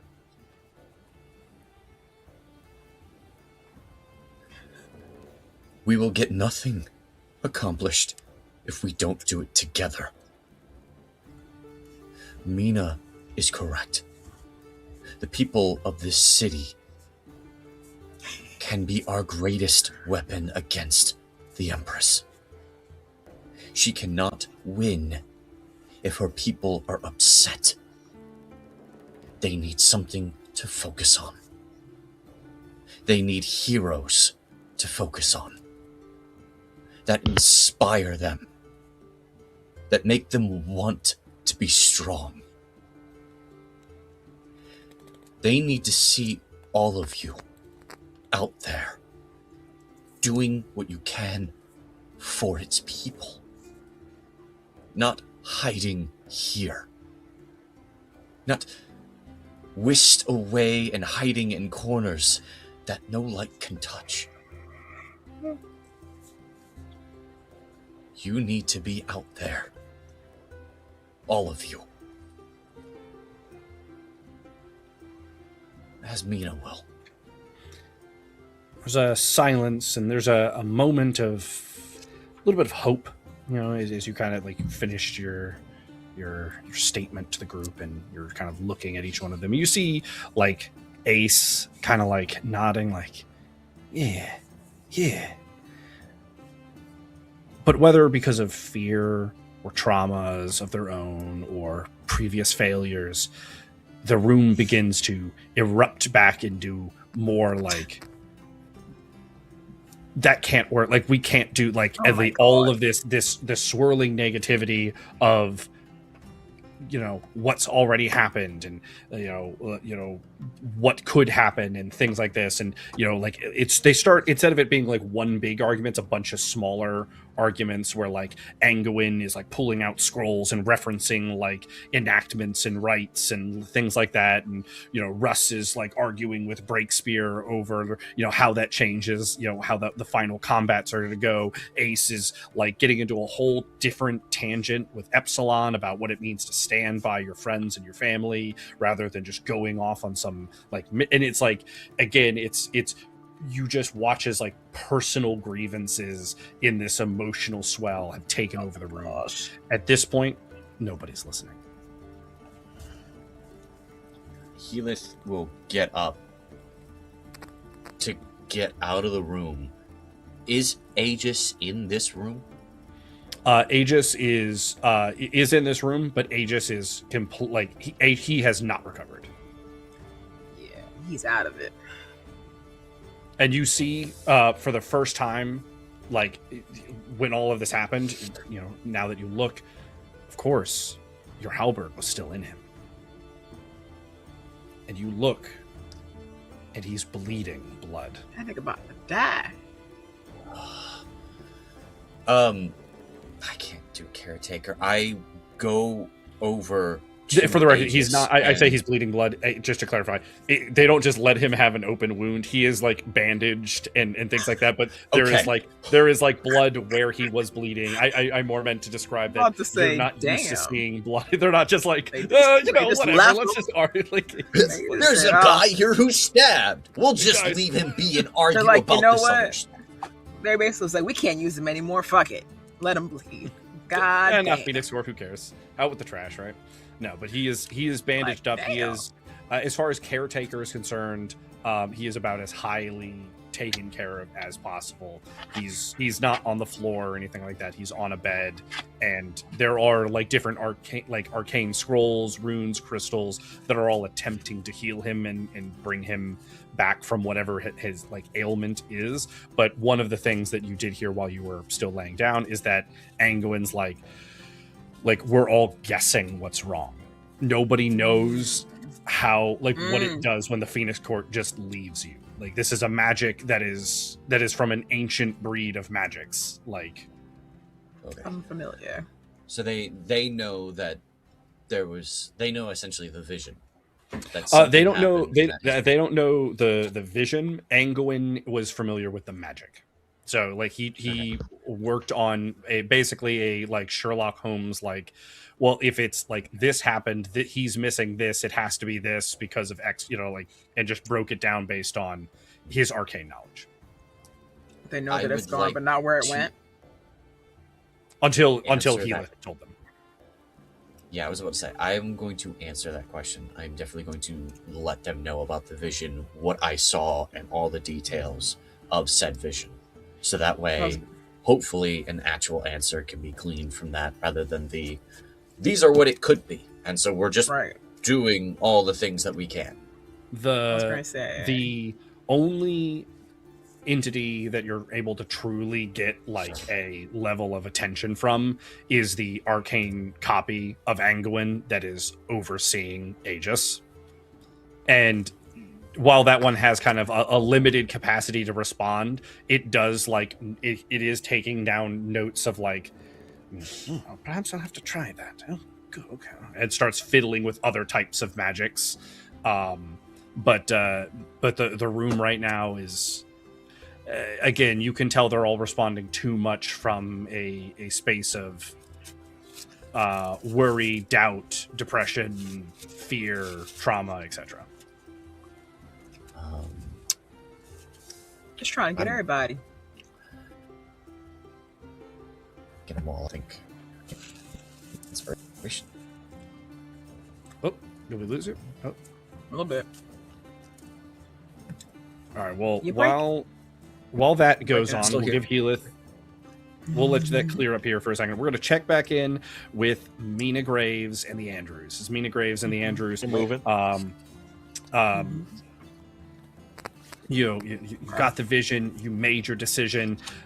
They immediately, through safe routes. You weren't just walking in open streets or anything like that. You stayed in the underbit as long as you could before moving to these little meetings, these little small fringe buildings, and you get to really see how terrible aspects of the Golden City are. From a distance, you're just like, it's golden, everything is perfectly symmetric, everything's perfectly smooth. And then as you leave the areas they care about, it quickly becomes this, like, some people's houses, they've had to like break and rip open like tunnels in the gold and make ladders down to where a home used to be before they just decided they wanted a street to be there. And so they just made an artificial lift over someone's house. And these like people just live almost like moles, like groundhogs in these little cutouts that they get. And then you re-enter the street as you leave one and go to the next one, and you're back into this illusion of beauty yet again, before back into this just existence, if you can call it that. I'm tired of this. What would be the general sentiment as you walk into each one of these groups? The words you hear are very similar. They're like, look, I want to stand up, I want to do something, but it's just going to be what it's always been. There's no point.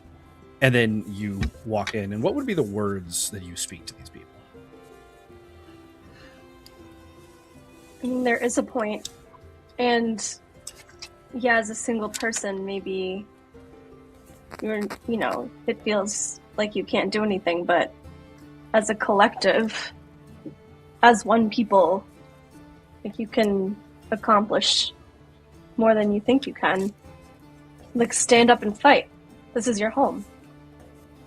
And we're going to have you roll a Inspire, and we're going to, the closer to 20, the better. And you are going to have a bonus 8 to this for having chosen to rally the people.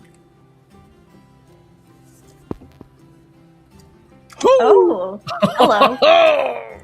Look at that. Look at that. Sorry, give me 2 seconds. Let me note it down real quick. We're gonna storm the palace. We're gonna fuck some shit up. I'll fuck some shit up. So as you go from place to place, it maybe the first couple of times are a little quieter, but you start to really realize these people need you. This, as you go from group to group, you start seeing the immediate change as they see you, and you're more than a person or a hero. You're a symbol. You're an icon of what it could mean to be this change, to resist this regime that Orem has emplaced on all of them. And then soon enough, there's enough people with you that you can't walk quietly from each one. But instead, it's almost like a procession loudly declaring itself as you no longer stop within these little hovels. People are coming out from every nook, from every cranny, from every home, from every store, and rejoicing. Champion Humanity Part 2. Mina Graves or Sequoia, as they know. So Sequoia is a champion of humanity. See, look at that. That's what I'm saying. Look at that. That's so funny. That shit, boy. Clarifying question. Am I telling these people I'm Sequoia or I'm Mina Graves? Like, what do they think? Well, I'm going to let you decide that.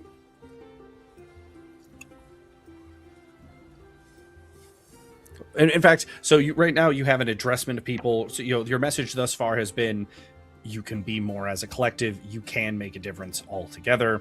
But it's been short. It's been sweet. It's been more about being there. But now you find yourself effectively at a rally. There are 1,000 people, easy, if not more, standing here waiting for you to speak. And so, what would you declare to the people? Are you Sequoia or are you Mina Graves?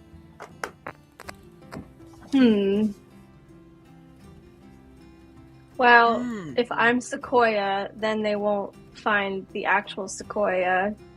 And she's the one that actually like has the power to change some things. Mm-hmm. So it could be like a good distraction away from her if I just keep going with pretending to be her. Fair. And Just let them assume. I'm you know what? I'm not going to tell them anything. Let's let them assume what they want. Gotcha. Well, to this addressment of people, though, what would be your rallying cry for them? What is the mantra in which that they can get behind?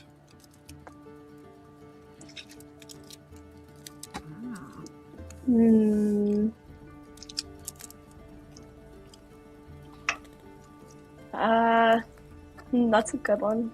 Good question. Do you need a little bit more I don't time? know. We can check in with a comment. Yeah, I'm gonna think about that. Okay, no problem. While Mina Grays mulls that, or should I say Sequoia to the people, mulls that over, we shall check in with Akama.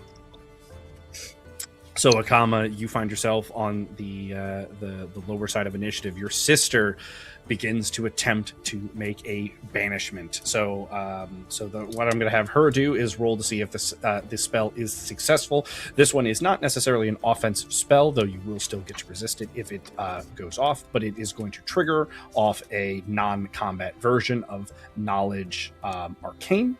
They need to roll a 22 or higher. They do have a +5 for Knowledge Arcane, and they do have a +2 for enacting rituals for a total of +7. Needs a 22 or higher.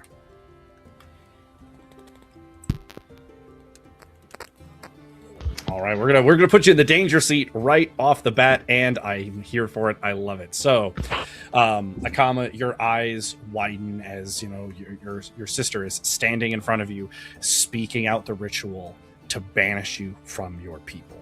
This doesn't just remove your mask. This is your heritage. This is your everything. This is you. And you feel this start to tear as little pockets of your fur start to slough off, and you feel yourself having to like resist this magic around you. So I'm going to give you 2 ways to try to fight this. Would you want to resist first, strike second, or would you like to strike first, resist second?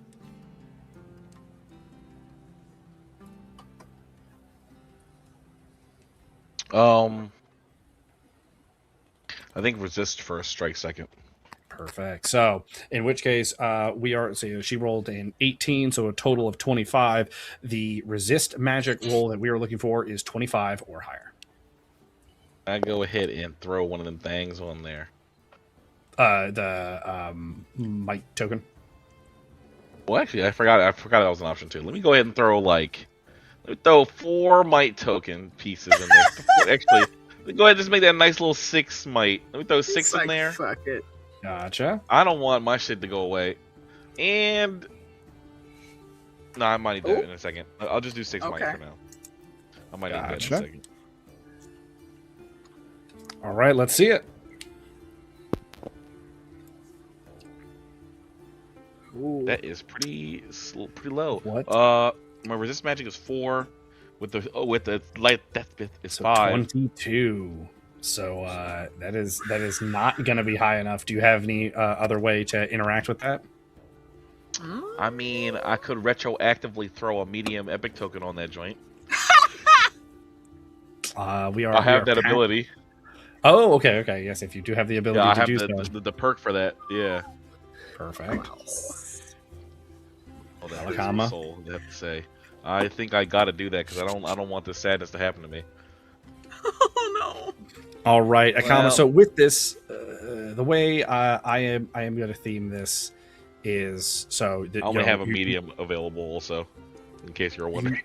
No worries. You feel the banishment taking root. You feel like the connection to your mask, to your powers beginning to like strip and strain, and you're trying to resist it, but your sister is better at casting this than you are at stopping it. But you well up this power with this token, with this strength. But you know her words need to end now. You can try to just incapacitate her, or you can strike lethally. Lethally is easier. Which do you choose? Okay, I was been thinking about this on the way over here, so I'm glad it's come to this.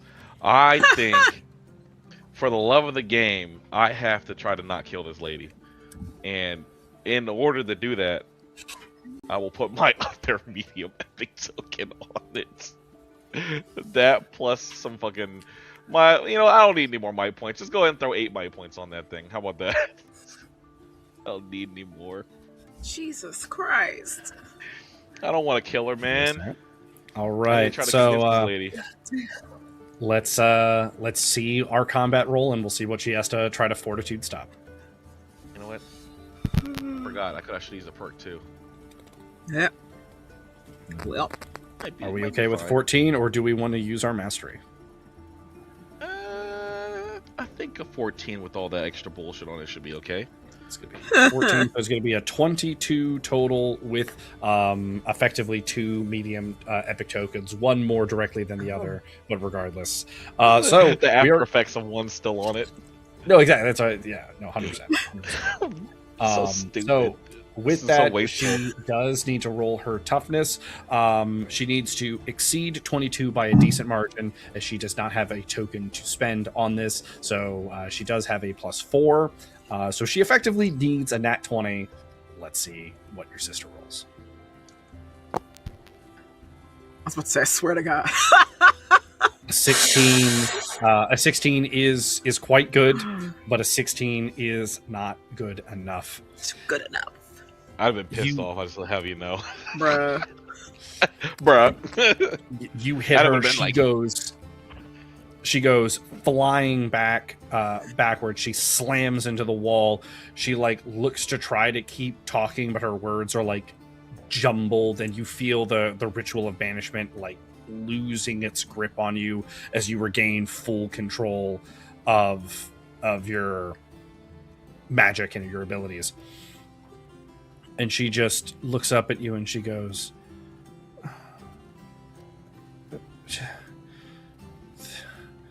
think people. Oh. Think of her. People. You're like, and that's she what falls I've been unconscious. Dude, literally, that's what I've been doing. You just got sauced up by the man that can turn into people. You don't even know. I heard about the people he fucked up before. I heard. And I trusted him. And then he fucked on us. I told you. God damn it. I had the solution.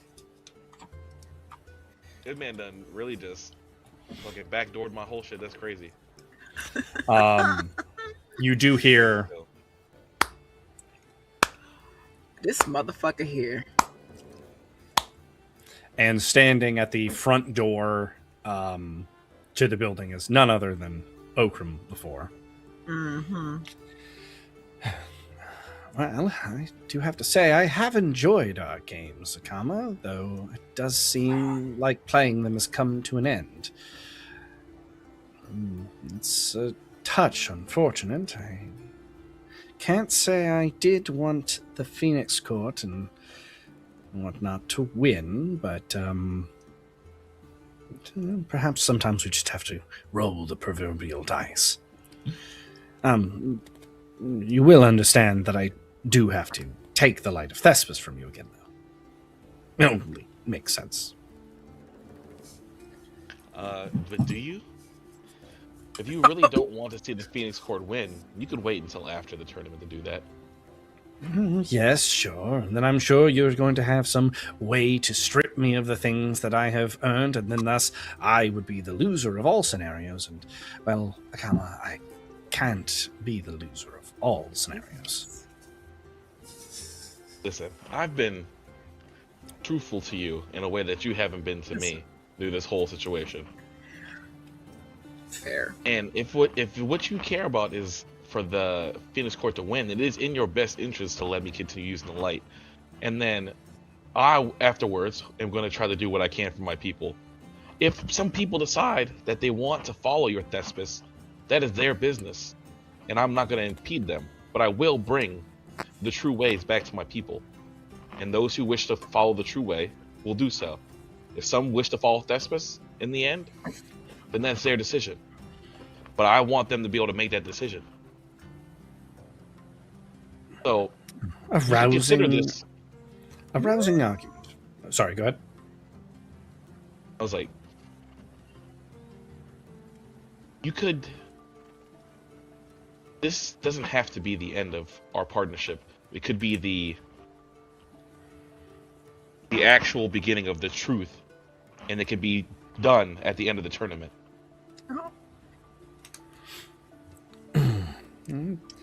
Well then, what do you say about a gentleman's agreement? I will still offer to you what I was going to. I have a way that you could exceed the expectations of the Phoenix Court and the fights to come.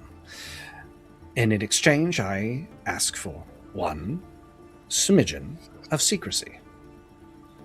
You may, of course, try to convert your people back to the ways that you best see fit, but you do that through the virtues of your way, not the story of Lyco.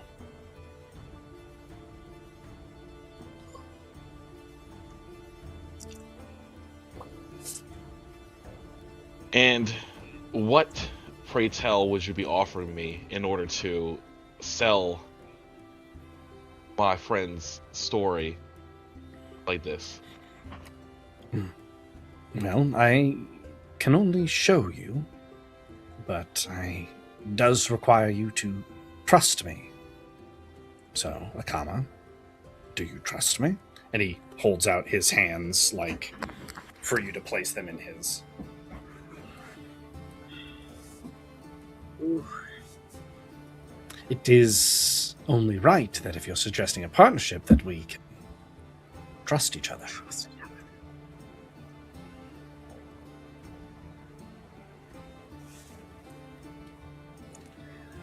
I need your word on something that actually matters to you. That this is not a trick. While there are certain creeds and edicts that I do have to follow as far as the Light of Thespis, and it does require you to be a follower of Thespis for you to wield, I am genuine. I think you know what is going to happen to your people, and thusly to my Thespians and my followers, if Upsilon wins. He does not take kindly to being thwarted. And he has been removed from your people's lands, by force, effectively speaking. Thusly, if the Phoenix Courts wins, your people shall endure a far worse fate than they had before, and on top of that, I will surely be persecuted. I will have to hide back in my master's realm, and I have a feeling that I don't like captivity. Something about traveling the world and doing what I want is fulfilling to me in so many ways. So, in the most honest way I can say this, is Akama, like I said from the very beginning, I do truly hope you win. And he gestures with his hands again.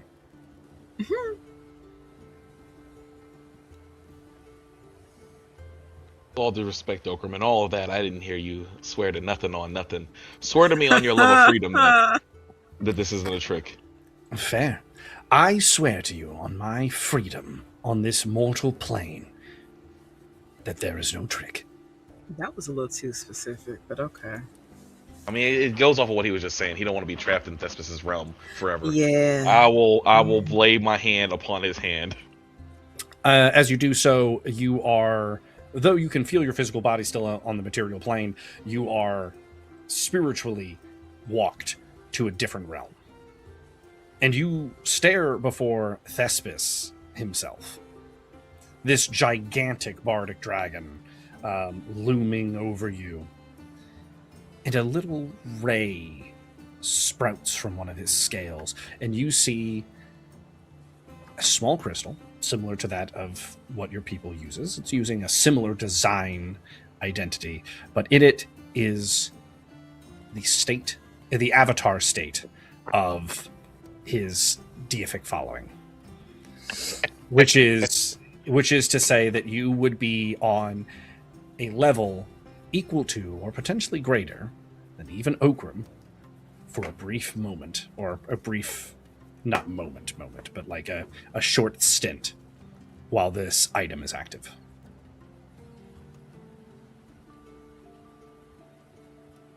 And then you are back into your into the room, and Okram pulls his hands back away from you. No trick. This artifact, to have a power such as that, even for a short time, is this gonna cost me my life? Oh, no. The avatar state is something that can be given by any deity to followers of means or merit. It is something that I can, in a pinch, activate, though it draws a lot of attention. So typically it's not something used unless dire situations, or you're in a protected bubble by the gods.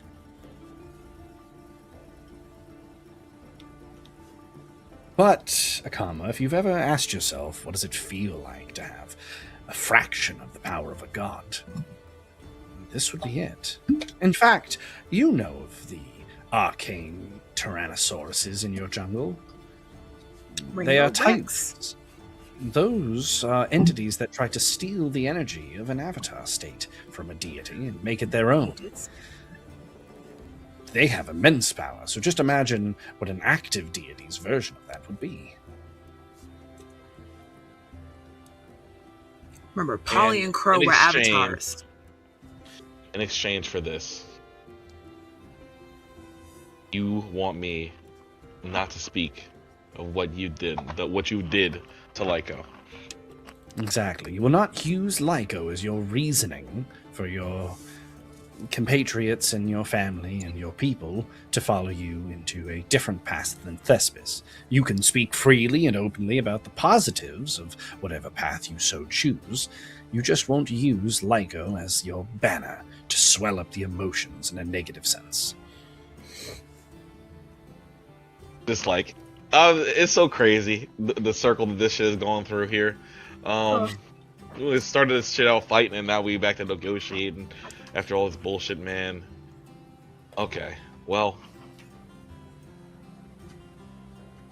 Okay, Okram. For my people, I will do this.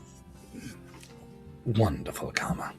He holds out his hand and to like shake for this gentleman's agreement. Shake. I guess as we're shaking, I'm just like, obviously, at this point, I have no idea what you've said or what you've said that you've been genuine about. But no, we could have been friends. You did, up until a certain point, I did believe that you had done great things for my people, but you decided that you had to make the decision for me, and that cost my friend's life, and for that, I cannot forgive you, Okram. But we can do this deal. But after this, we're through. And it does pain me. I do hope with time you can see that if there was more of it to operate with, perhaps it would not have been required. But sadly, this tournament has put a strain on a great many things. But a gentleman's agreement, and this is something that, Akama, I have not put my trust in quite some time. There's no dubious magic here preventing you. And for what it's worth, the vow of silence was your sister's idea, not mine. I didn't even know it existed. Would you like me to take care of her, or would you like to be her caretaker? She's my duty. I'll see to her. If you do require any assistance, you just let me know, Akama. While I may not be your friend, you are still mine. This motherfucker. The most utmost betrayal. And then he gonna say some shit like this. Man, get this motherfucker out of here.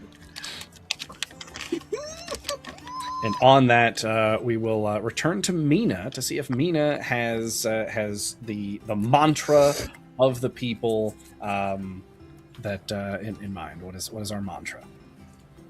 Well, before I give them my speech, do they know about the bounty? The people? Yes, I'm they assuming do know yes. that. Okay. Yes. Okay. Mm-hmm. So I would say to the people that the Golden City stands because it has convinced you it's eternal. But I want you to know that gold can crack, and you, the people, are the roots that are going to rise through the foundations of this gilded lie. A city that can afford to put such a bounty on my head could afford to care for you, its people, and they have chosen not to. So stand up and fight. Mm-hmm. She right. The She right. the crowd like listens, and it's quiet as they kind of are like mulling things over, and a fist kind of rises up from it, and you hear, "Gold is not eternal. Gold is not eternal." And Shit. the God. fist that is starting the chant is none other than your once teammate, Archangel. Look at this guy. The He's crowd- loving this right now. The crowd begins to boom that gold is not eternal. The cries of this, the guards stationed at different posts start to be made aware of this. As before, it was just kind of ruckus and noise, and while your words reached the people, they weren't booming through the streets. Now this noise attracts, and as guards come, you see at first they go to try to initiate order and control, and they boss a couple of people around, but then they realize that there's only 8 or 10 of them, and this is a massive crowd that starts to not be so easily controlled, and they start having to be pushed back, and they go back and they go back and they go back until the lower levels, the docks, the middle, the mid sections of the city are entirely removed of the guards' presence. They are more capable of forming perimeters and control once they start reaching gated areas and actually defended posts, especially once characters like Velm and other heroes, air quote, of the Golden City arrive to keep things in check. But anytime they try to stray forth from these gates and push the crowds back, a different hero that you didn't even know was in the city to watch the events rises forth and stands against them. And the mantra persists more and more. Most of them would be heroes that you are unfamiliar with, but they would be heroes that are from defeated teams and things like that. Didn't y'all assassinate that one guy that was super heroic? One of the people that is leading the is albeit a very injured, but regardless standing firm that gold is not eternal, Genji. Okay, that's what I was talking about. I saved his life, bro. Oh, you saved him? He didn't. Okay. I didn't let him. Yeah, Healith definitely saved Genji. Speaking of Healith, as you're trying to talk to this group, but it's getting louder by the second. They're getting more bickering. Ace and Epsilon literally start to look like they could come to blows. You talk to the arcane illusion, letting it know, knowing that that information will make it back to Anguin when he reassumes this entity. But for at least for now, Aegis will be taken care of to the best care possible. Okay. You're not 100% sure. I'm sorry. Sorry. After no, please go ahead. I was going to say, Healith, finding this entire room of people who this entire time have always shown this cohesive, understanding resistance be fractured as such, especially with the loudness of it all, Heatheth leaves. Unless anybody actually notices him going, he's just going to go. And honestly, his first instinct is to go find the members of his team, because at least in them he will find camaraderie. You're as you leave, whether it's because of the Aaron Stone and making it so you feel a touch out of reach to them, or their own petty squabbles, you're able to slip away without a trace. As you like kind of walk out of the hideout, you hear echoing in the city elsewhere, "Gold is not eternal. Gold is not eternal." And you see that there is life in the city. There's fight in the city. They're not just going to sit down and take it. As you're trying to, think to yourself, like, all right, I know where they might go. Like Mina, you have no idea. You're like, I think I know where Akama is. So you're kind of heading that direction. As Thala, you were aware of where she was going, but you're like, there's a lot of vistas in the city, so without knowing specifically which one, you just kind of be guessing. And so the only thing that Heatheth... Sorry. I'm sorry, I was just going to add the joke of like, that end, considering that he mostly guess who she's going to go meet, he's like, I'm not going to bother those two real quick. That's I'm just... insane. It's like, I'm gonna leave that shit. Like, there's only a little bit of time I'm going to left. leave that alone. It's probably their honeymoon stone. I don't know. The only thing Heatheth can do in this moment is follow his gut. Go where he wants to go. How good is your gut? A little messed up considering everything that's kind of been going on. So I think Heatheth is going to seek out the closest thing that he can to farmland that would be on or close to the Golden City. Yeah. Because farmland would be home to him. Oh, I thought he was going to go see his mama. So you go, and you know of parents? I don't know. He would not be aware. No, I would not be aware that my parents are here. So you have not interacted with them in the Golden City.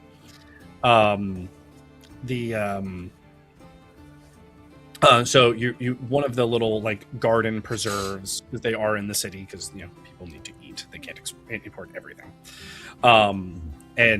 So you go there, and it's shallow, it's forced, but it lets you till things. It lets you interact with something that lives in this city of gleaming metal.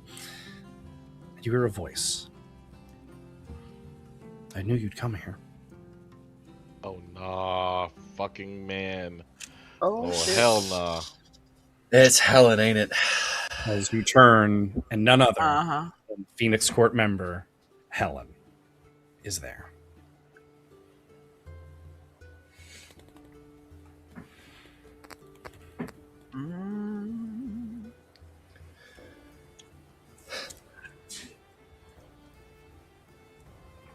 We need to talk. I'm surprised you're here. I figured really? you'd stay far away from me. After telling everybody. Far away from most, maybe, but not you, Heatheth.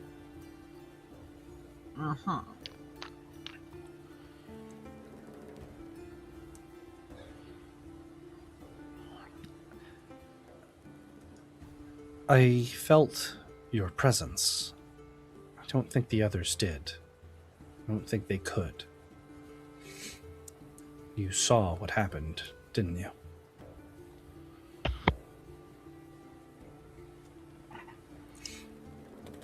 I did. I did see. And I heard. And I felt.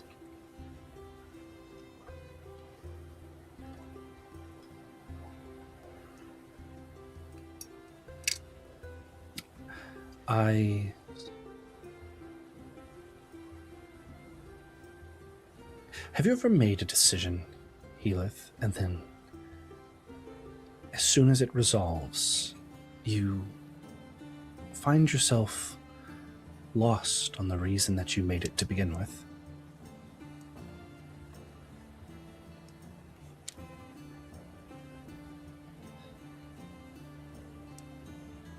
Yes. But for a decision that was made for me. To follow Ithos. I didn't understand at the time. But now I look back and I wonder, why was I entrusted to him? Why was I sent to learn from him? Maybe it is because, in a sense, he's like you. Or what people say the Phoenix Court is like. I think that's why I like you, Helith. It reminds me of when the Phoenix Court was created. It wasn't always like this. Not so starved for its power, members bickering over leadership. I think I wanted it to end so badly, the constant arguing, that I have created a scenario that I like less now that it's resolved than the existence that I had lived in for so long.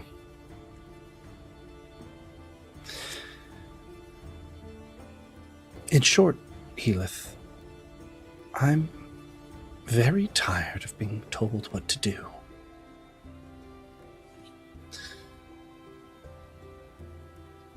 God's me too. Oh, God.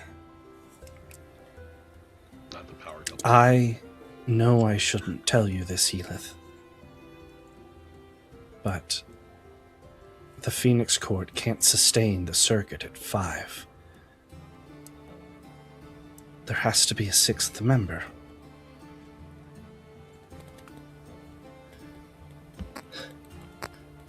Helith,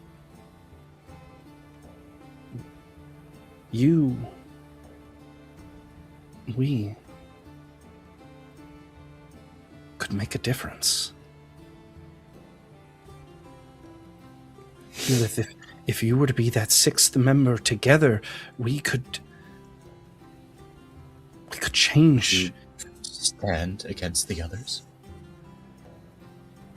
Would you do what Aegis did to stop the Phoenix Court last? Would it be you and I fighting the rest of them? Would you stand with me? While you're would I be speaking, standing... while you're speaking, she is approaching you gently. Continue. Helith kind of, in his mind, knows that he should not let her approach, but his feet feel heavy. I can't tell if it's a trap. I don't... Would you stand with me? Or would you stand against me? Because I don't... I have been racking my brain this entire time, and I don't know what to make of you, Helen. I don't know if you like me, or the thought of me, or just think that I'm a pet.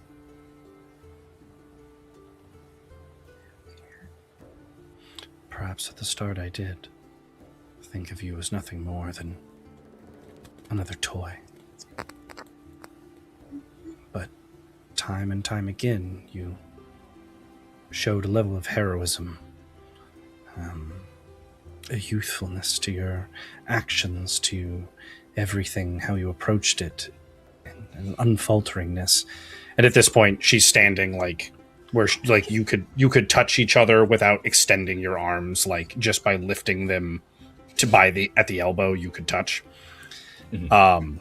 And her hand grabs yours, and whether part of the mystery of the Aaron Stone itself or the emotion of the moment, you don't even realize that she had reached into your bag and grabbed it. Oh, see, I'm Her telling you, I gauntlet, was like, her gauntlet still sizzles as she places it into your hand. You smell the ash and smoke off of her armor as it like breaks. You hear little clinks of it as it falls and hits the ground from where her hand was trying to touch the blade. But now her hands cup your hands, and the blade rests under one of the bends of her armor. You could push it through into her heart with no extension of will at all.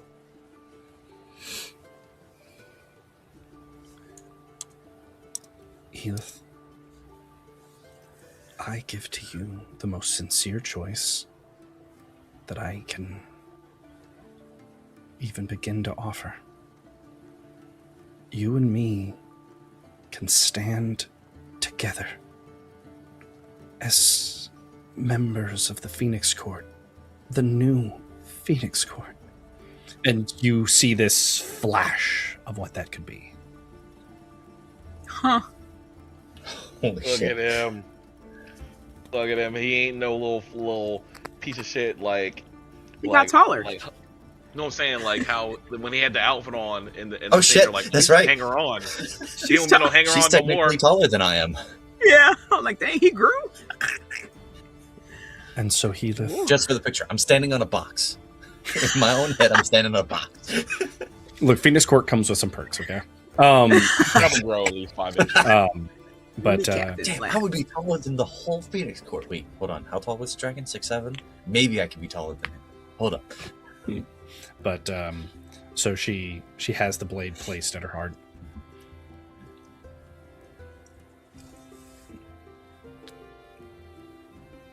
All I have left to say is that together, it could just be what we want. No more being told what to do. And her hands let go of your hands so that you may act freely with no resistance. And then the only thing she does is she brings her two hands up to your, like, gently up to your face. And for the first time, as her gauntlet has corroded away from touching the blade, you feel her skin on, like, the cheek, like your chin. Yeah. And so Healith, Like, you have a choice. And that choice This is is- So crazy. Oh my god. Especially still clean. grab the reins, begin making decisions for yourself, stick to the plan, do what you are told. I think this is kind of easy for Healith. Grab the reins. Begin making decisions for yourself. Oh my god, this shit is crazy, boy. With this choice, as you make it, your hands move away, or you move the blade away from under her armor and her heart. She moves in to embrace you, but waits for your follow-up, your consent, if you will. So what's gonna happen with the blade? I mean, what's his name? Aegis had it before. No, he didn't. Well, Hold We on. found it, rather. Healith. Hold on. Sorry, Healith. I'm not here. She moves forward to embrace you to embrace. with a kiss, but has paused as she does not just making that action. Healith would follow through with that action. He would see that intention, and having been confused by her this entire time, would kind of go for it. He would embrace her and kiss Helen. Perfect. He done got As goodbye.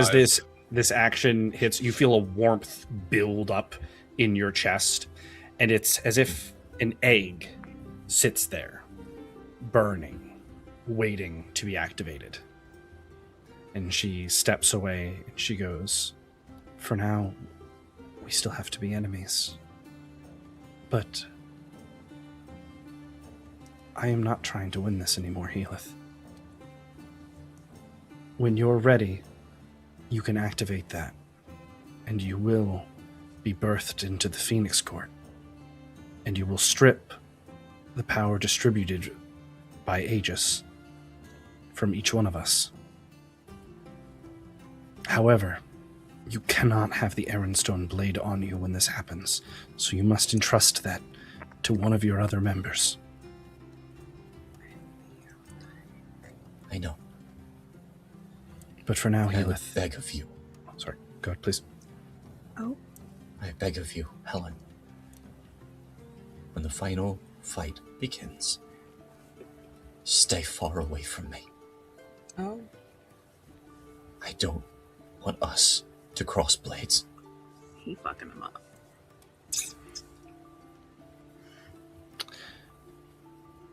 That would be a sincere honor of mine to uphold. I look forward to...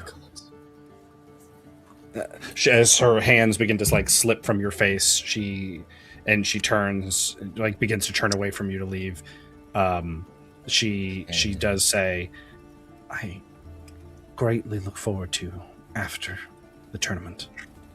But she sees that something is welling up for you, so she like holds like one hand, her ungloved hand is still touching your face, but she's like turned a little bit away.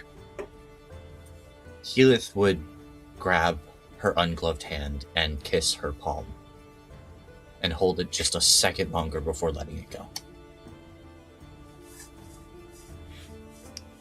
I think you're going to enjoy the fact that, well, now, soon, you can enjoy eternity. And she turns and she leaves you with that thought. Fucking.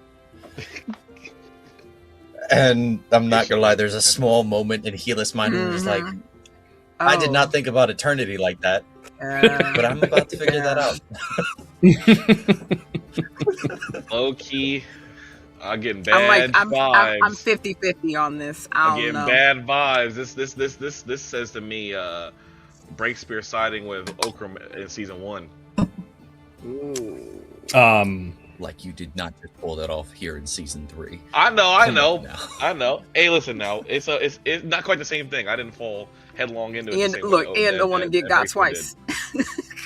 Yeah, I am probably gonna get got though. I'm not gonna lie. He probably did get me again. I was about to say, you might as well be married to the man because that's ball and chain type of action right there.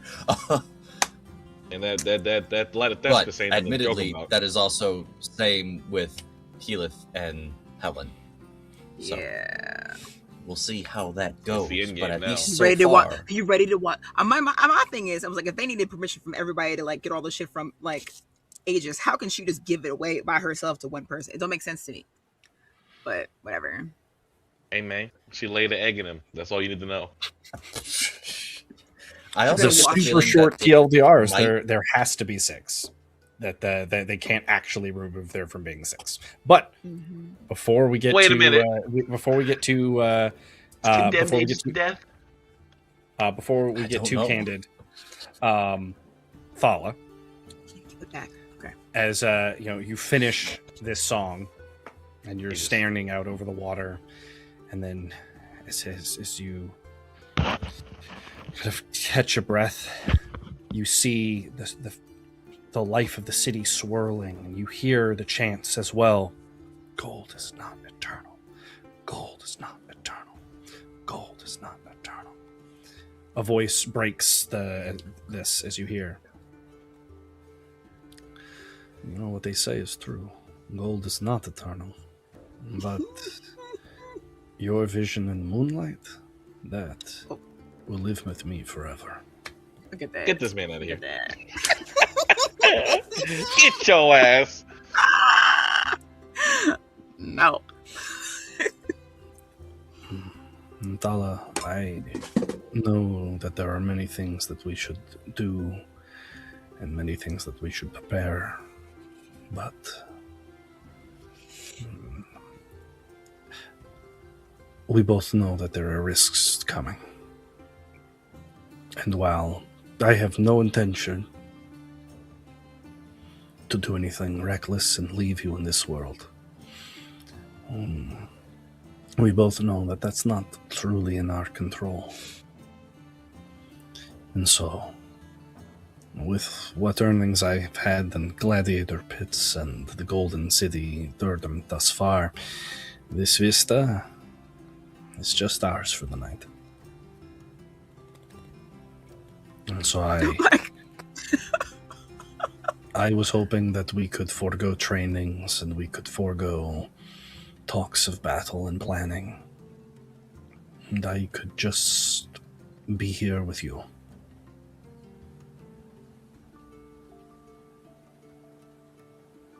Especially now that you have serenaded me so. Though perhaps you did not know I was listening. I'm over here like, should I tell him what just happened? But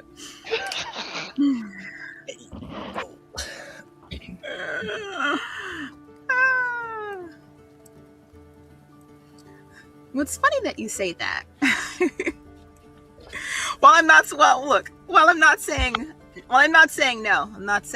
no, I was gonna tell you. So that song, I honestly have no idea where it came from, but I want to say it came from a good place. That right before that happened, there was a lot of fear, there was a lot of doubt, and somehow, I don't know if it was in my mind, I'm sure it was in my mind, it felt like he was standing right in front of me. Brelix was talking to me somehow, trying to get me to give in to the fear. I'm not entirely sure what he meant by that, but I said no. But right after that, the song came.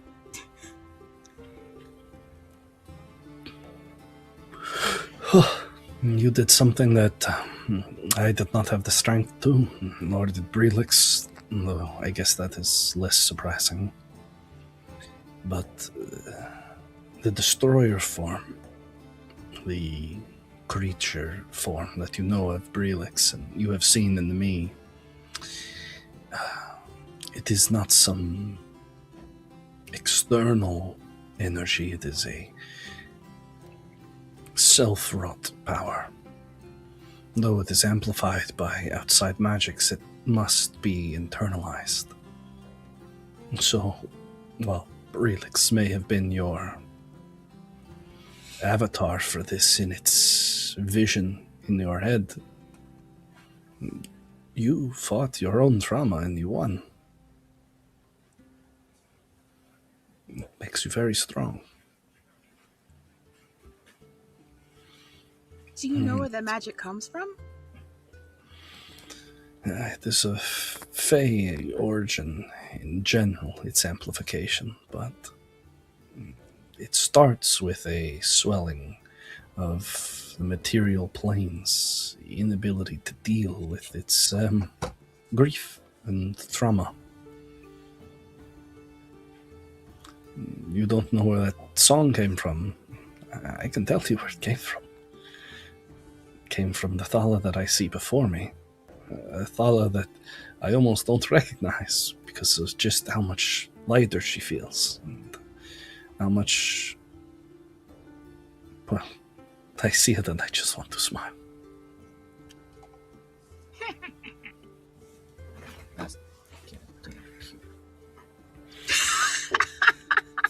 So, I am beyond overjoyed to see you like this, and I'm glad that I get to be here for this night with you. And as each one of the party members, Mina, you continue long into the night, your energy not depleting, needing like sleep like the others. On occasions, you have to find accommodations for the Andrews as they take naps before they rally forth and continue back. And you keep this pressure going, making sure that people don't exhaust themselves when you need to step in with your bountiful energy in comparison to the humans and elves and dwarves and things like that. You do. And you're this beacon. Stories quickly start to spread throughout the city of Sequoia and how she's everywhere. She's with every person.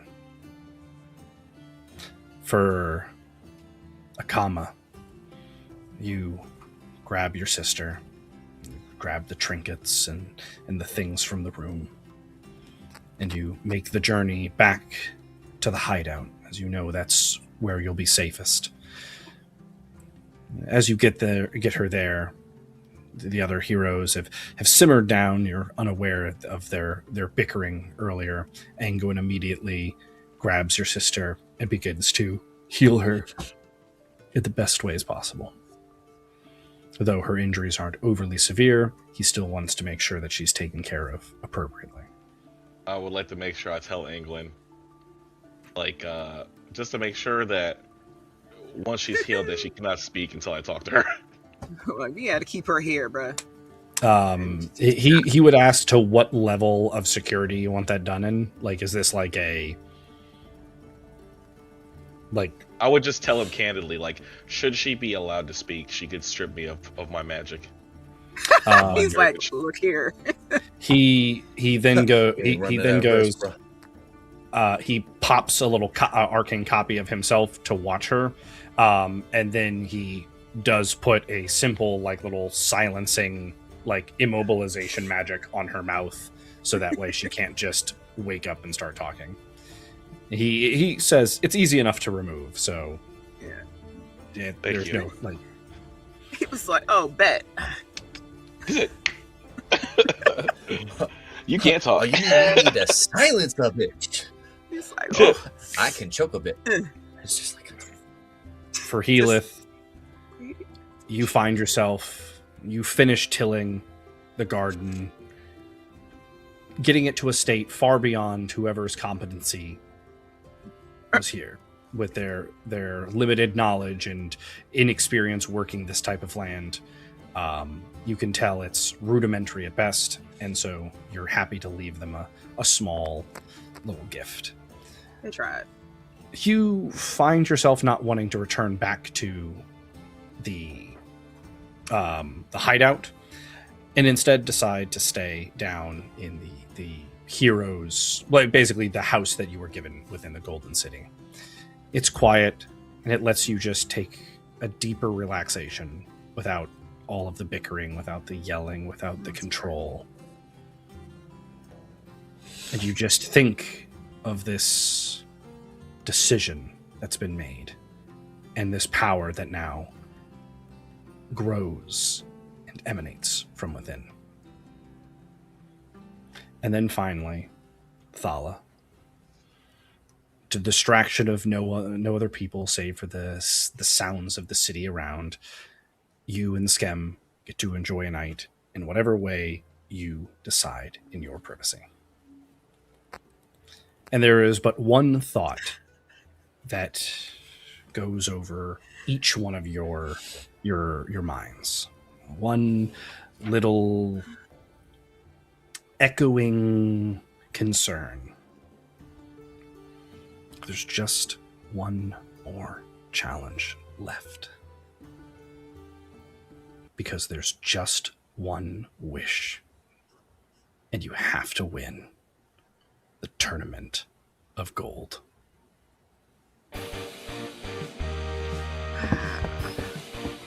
And that is our session for this evening.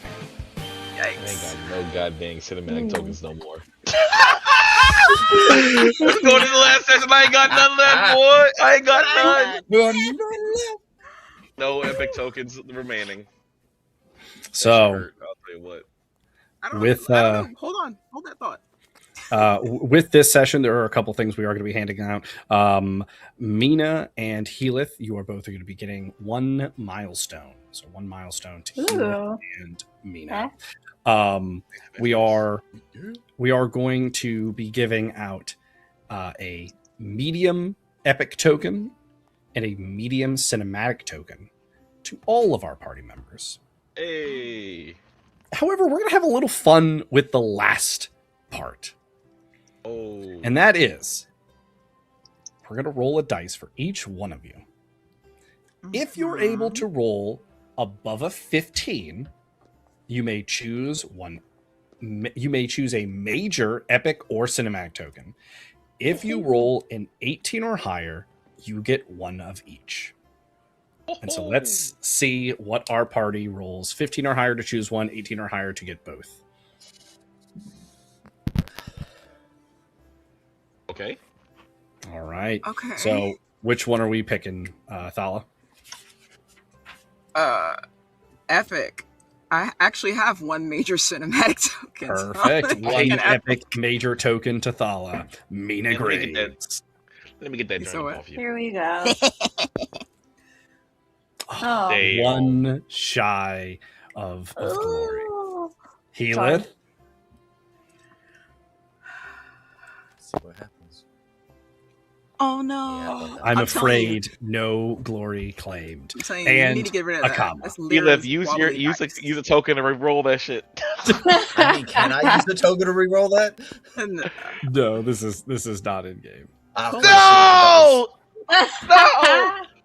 And with that, only Yeah. Thala claims 1 major epic token. But Man, each the one of you D30 can barely do it. have done Right.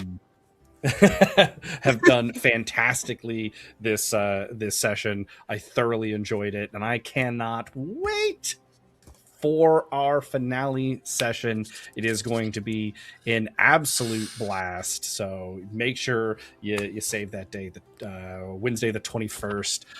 It's going to be fantastic. We have so many storylines to resolve. We have so many decisions made in this session that are going to impact that. And I can't wait. But until then, whether you watched us live or you watched us after we aired, we thank you so much. And we can't wait to see you on the next episode of Cinematic Epic. Bye-bye.